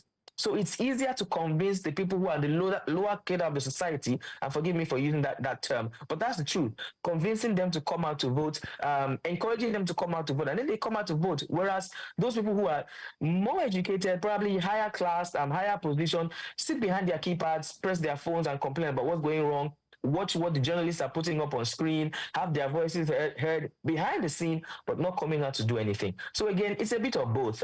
It's a bit of the information part and then the interest part. Now the two parts have to come together and work hand in hand. The Electoral Commission, the political parties have to come hand in hand to inform the people first of all, and then the people themselves have to know that even if they think that their votes don't count, as I said earlier, their votes do matter. Their presence matters. So how can we do this, right? Because I'm trying to jog my memory back as far back as 2016, far back as, let's see now, when was Goodluck Jonathan's run?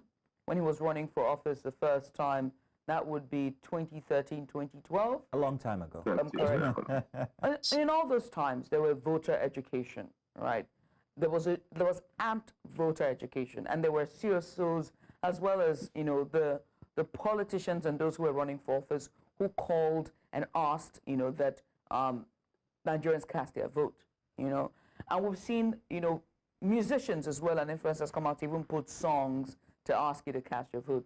Now, if we jog our memory back to 2023, it's also the same situation. And we saw, first, I've seen Articulate, but I've never seen a movement like Obedient. And I don't think we've ever seen it in the history of our politics, right? So much so that they were able to garner the youth to go out to register to get their voter's card. So much so that there was a Get Ready With Me videos to go get my PVC on TikTok. I remember those videos. I cannot forget them. They wake up in the morning, they get dressed, and they go to queue up to get their PVC.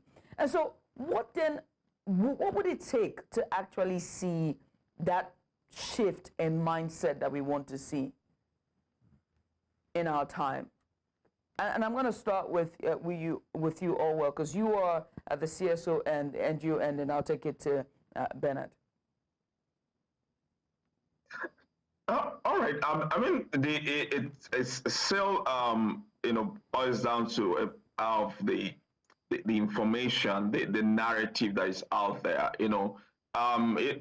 Just to even try to manage the information and disinformation around the election, which obviously we is having impact in the way our electoral process have been going. That's been why we came together as in the country to form the Nigeria Fact Checkers Coalition just before the election, and the aim that is us to ensure that we are monitoring how things are going. Information around the election is very critical, and so if we're going to see any kind of change in the behavior, then it's something that everyone will have to look at.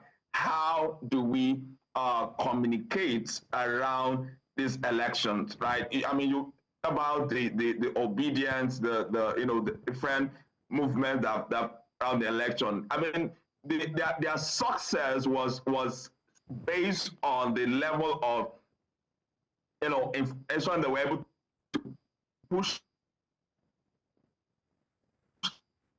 out about the the possibilities of changes in the country and all of that, and that message obviously got through to quite a number of people, and we saw how the voting went, right? But then of course it also shows that probably that the information also did not get to certain sections of the country, and really this is another thing which every stakeholder in this electoral process have to take into account, that Nigeria is so diverse, and if we're doing voter education or putting out information around the election, in whatever way, we must consider the fact that there are so the demographic, the different cultural considerations and that needs to go into it. There are a lot of people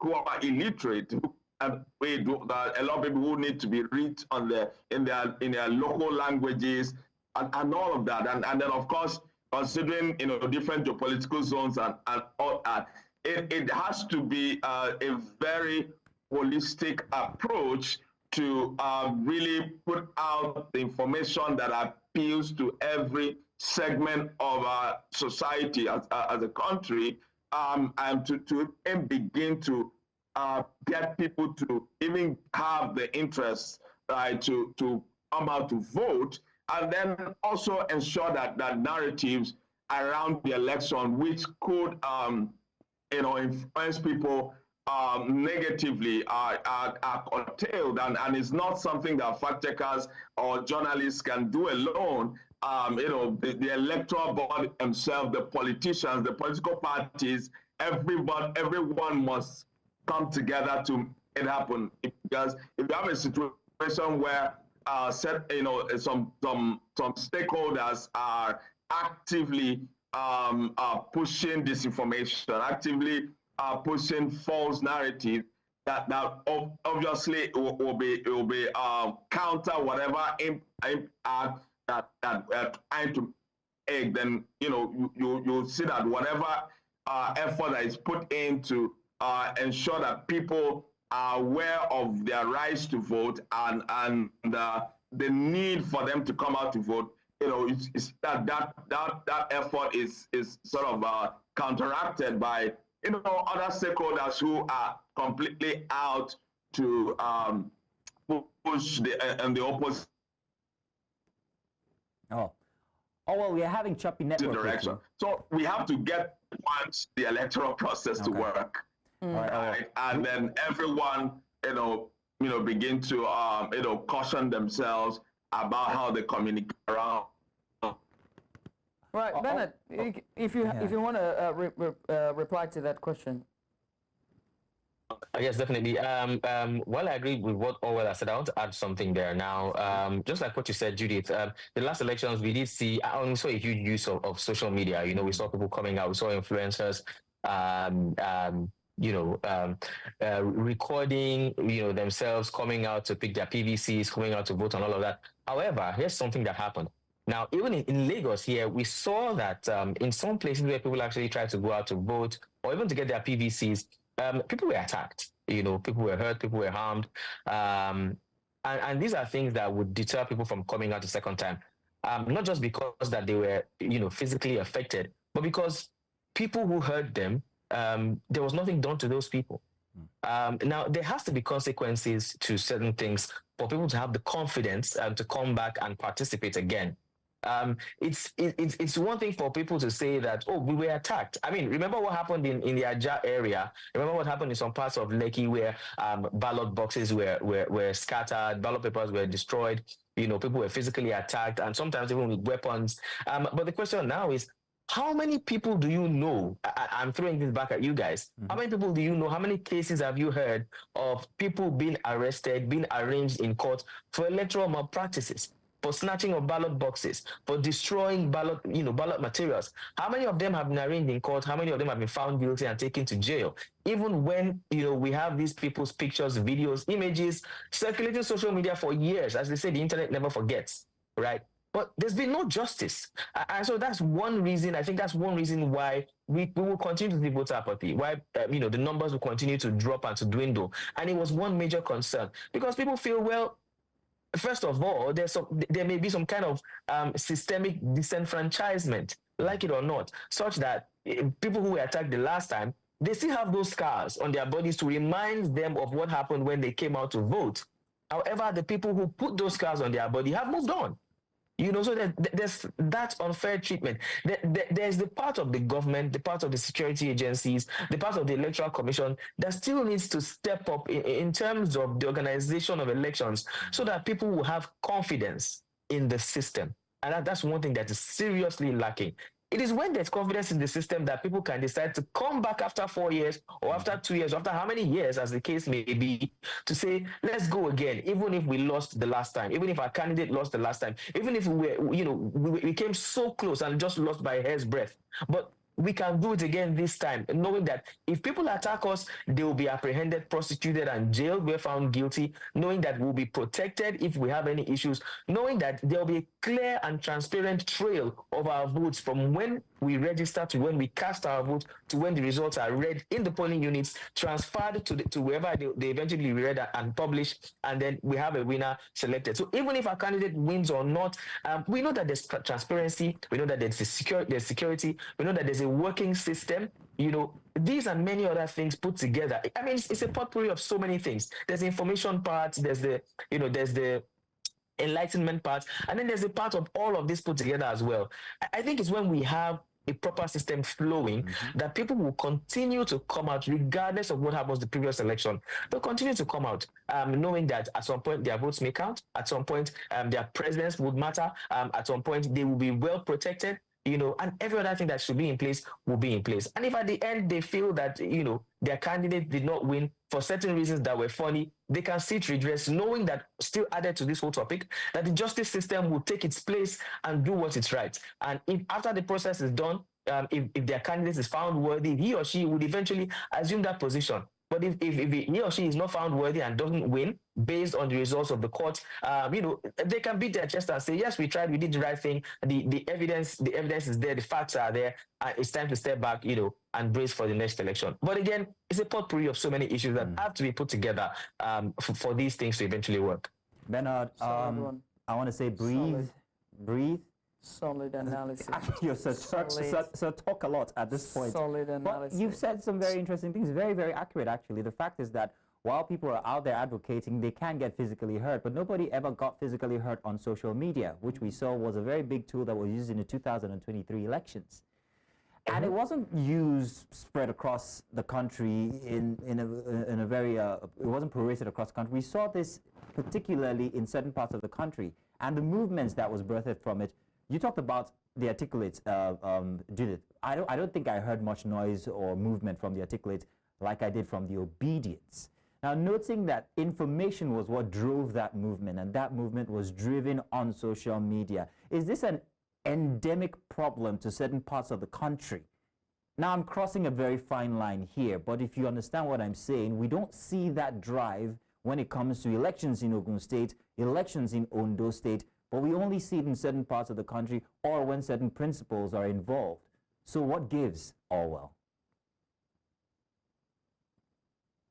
Well, I mean, if you are talking about buzz around the election, I mean, there are you know, several factors, right? And what if you have been studying how things trend on social media? Let me recalibrate.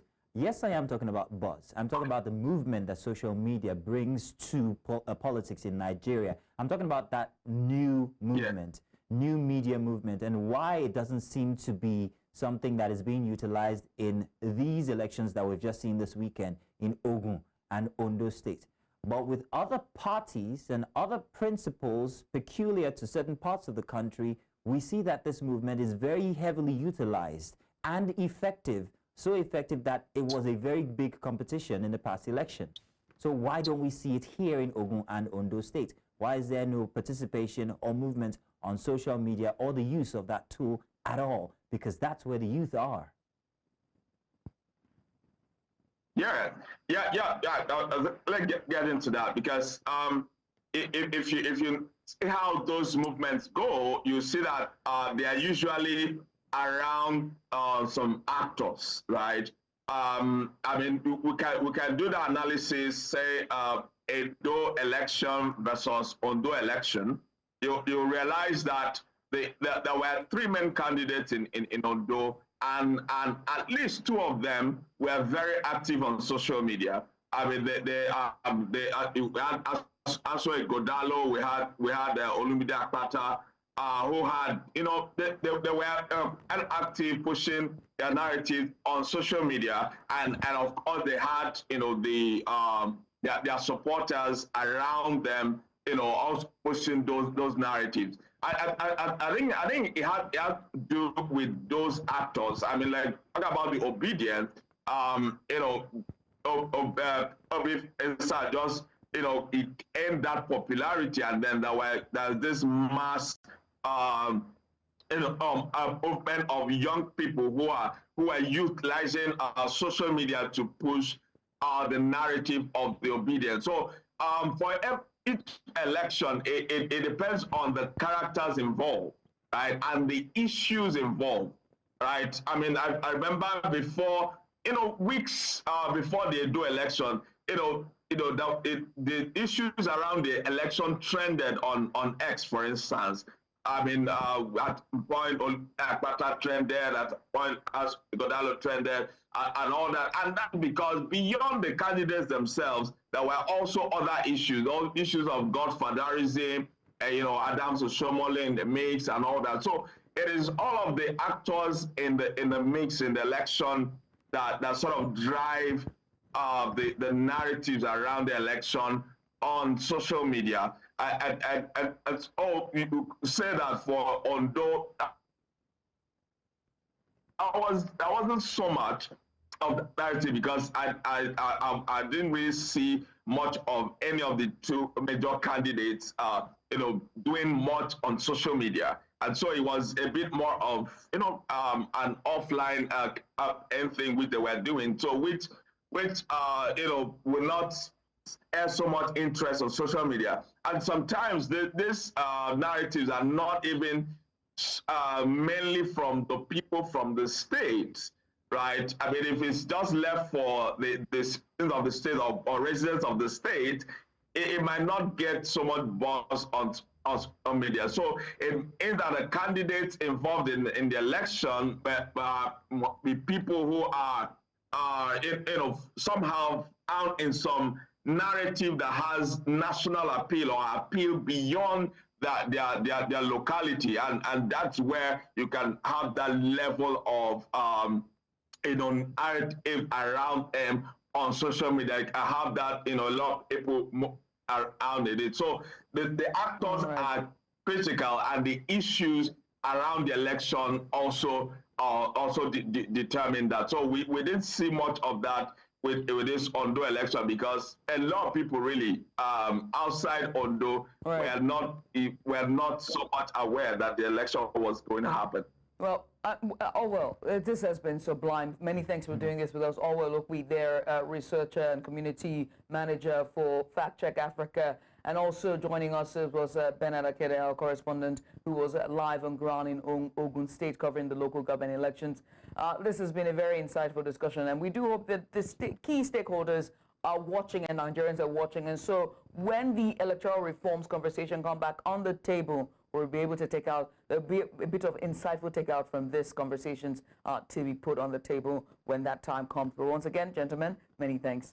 Thank you very much, gentlemen. Welcome to the club, Bernard. I'm that club.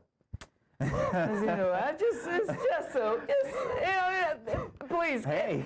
In the meantime, all right, guys, goodbye. But in the meantime, we switch gears now to bring you more in-depth analysis. And this time, we're being informed that, we're being informed that Onye Obaru is going to be joining us shortly. She will bring us some very in-depth analysis. Oh, she's here. She's here. Onye, good morning to you. You're looking very patriotic, I would say. Nigerian.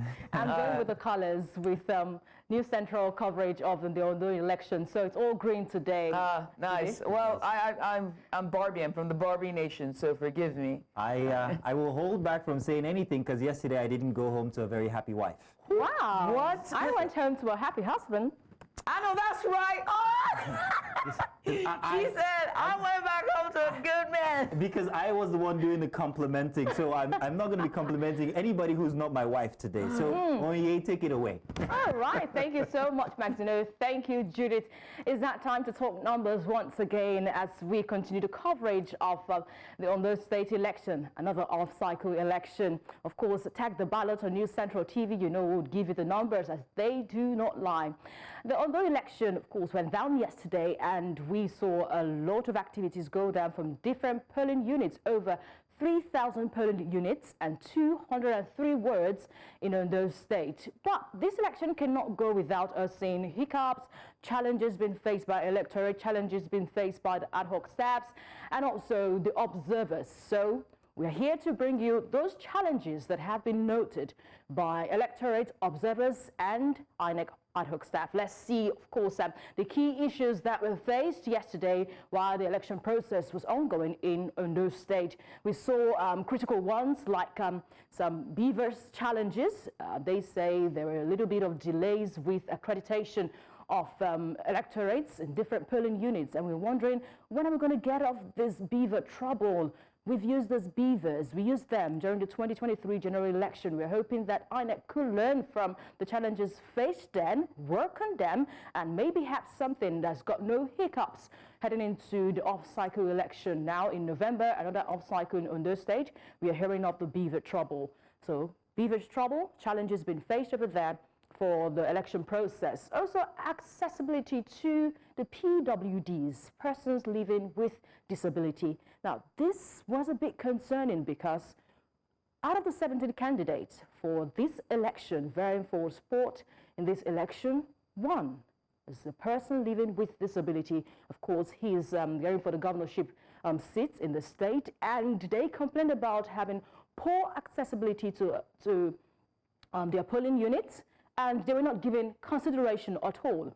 Some of them complained about not being understood, with the fact that they have some peculiarities to move from where they pick up their papers for election and moving to where they have to drop into the election box. They complained about that, and I think this is what INEC needs to put into consideration.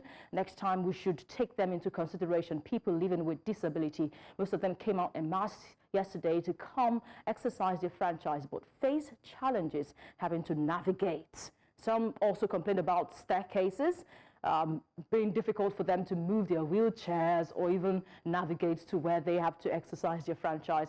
We also saw vote buying. News Central Television brought you a very short video. Of course, vote buying did here in Ondo State. There were widespread of vote buying. The observers complained about that in multiple polling units. Also, interference by security personnel.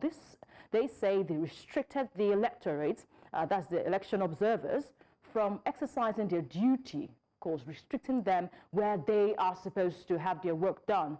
So that was one of the complaints yesterday from the election. Also, logistical and operational delays from the ad hoc staff. Delay of the voting process across several polling units due to late arrival. Now, INEC came up with a template having to show the times at which all the ad hoc staff began their process. Some of them 7 a.m., some of them 8 a.m., 10 a.m.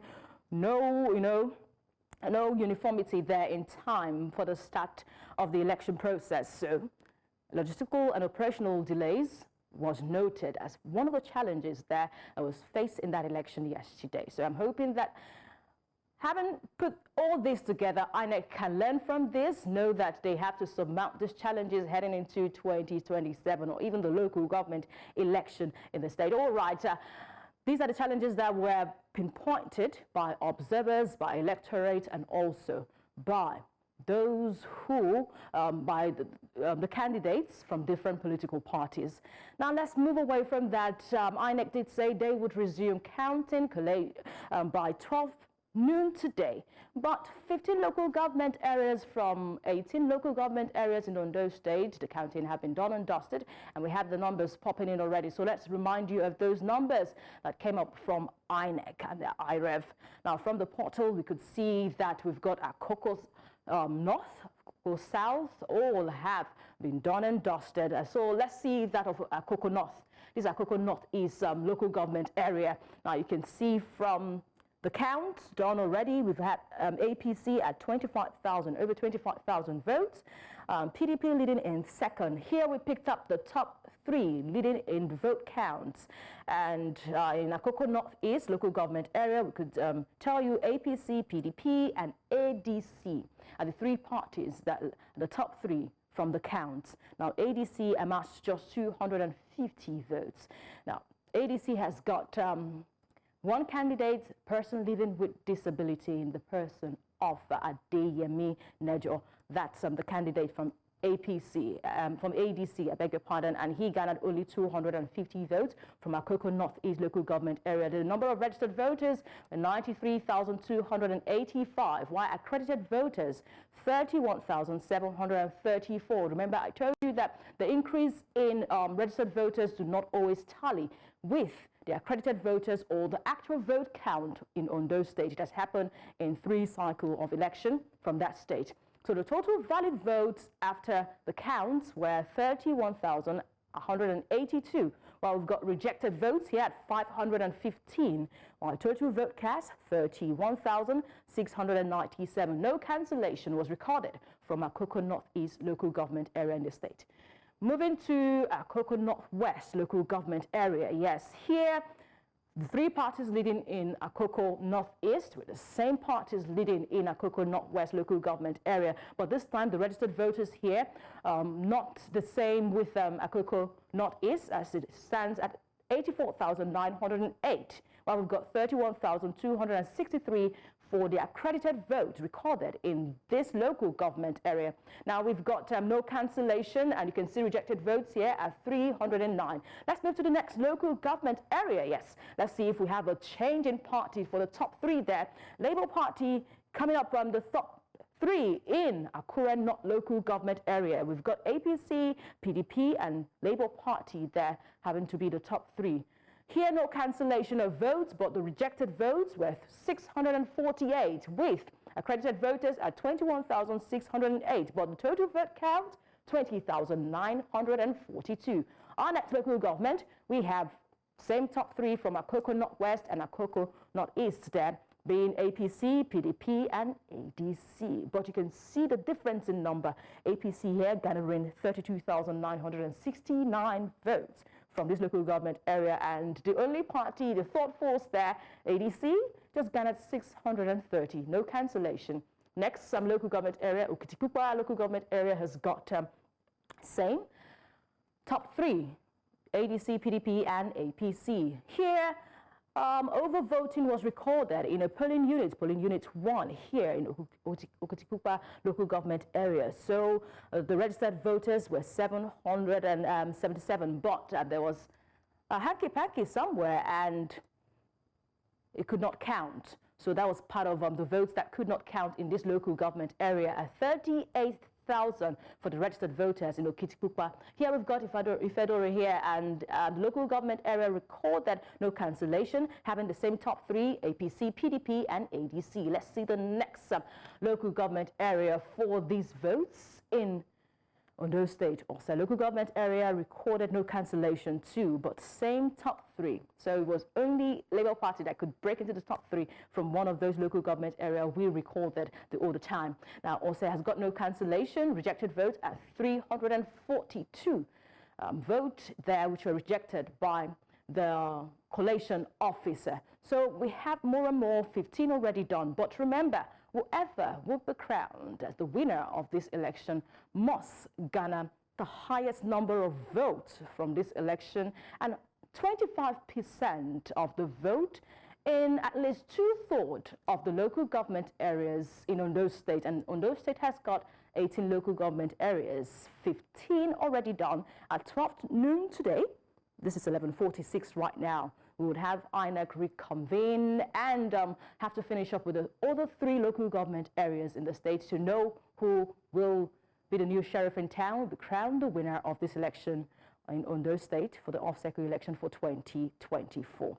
We are hoping that we can keep up with the count and know the third forces, the hold of the incumbent parties in the state, and the popularity of the president as we are gearing up for the 2027 general election in the state. Let's just finish up with Ondo East local government area, and from nowhere, Zenith Labour Party made it to the top 3. They garnered 219 votes. That did not even, challenge any of the numbers from APC and PDP. So we could say the likes of 8,163 from APC could not even match up with ZLP here, which is 219 votes. We keep up the count, in the state. There was a tie in the third force in Akoko South Southwest Local Government area, where ADC and African Action Congress, AAC, they tied 276-276. So there's something to even smile about for AAC in this election. They were able to break into the top force of the whole party and election for Ondo State off-cycle election. So this is where I have to keep a hold on the situation when it comes to numbers. But 12 noon, as I did say, from INEC, as they promised, collation also counting will continue again to know who will be at the hands. All right, that's it from me here, Judith and Mazino. Thank you very much. Thank you so much for that one, Onyechi. And very wonderful to see those stats. I cannot wait for the end to look at the exit polls and just put it side by side, the number of women, male, and the age demography that came out. It's very interesting and insightful to see, and will form a very insightful discussion. Oh, yeah, those are beautiful stats. They're beautiful. They look good. They're very nice stats. Thank you very much. You're going to be in trouble again. Stats. Oh, I think so. Mazino. Stats. Thank you. Thank you so much. All right. Well, Judith. Yeah. Well, lucky for us, we have actually reached the end of this one. Oh, goodness me. It's going to be a baton change to our other colleagues, one of which will include myself again. Oh, it's going to be Dashin and Dakwo for now. They were going to be passing their baton, but of course, Mazino is going to be back on from 1 to 3 p.m. later on today. It's been wonderful being here. Many thanks to everyone who's, to all the guys at the back end, and may the best man win. Yes, Indeed. of course. Bye-bye.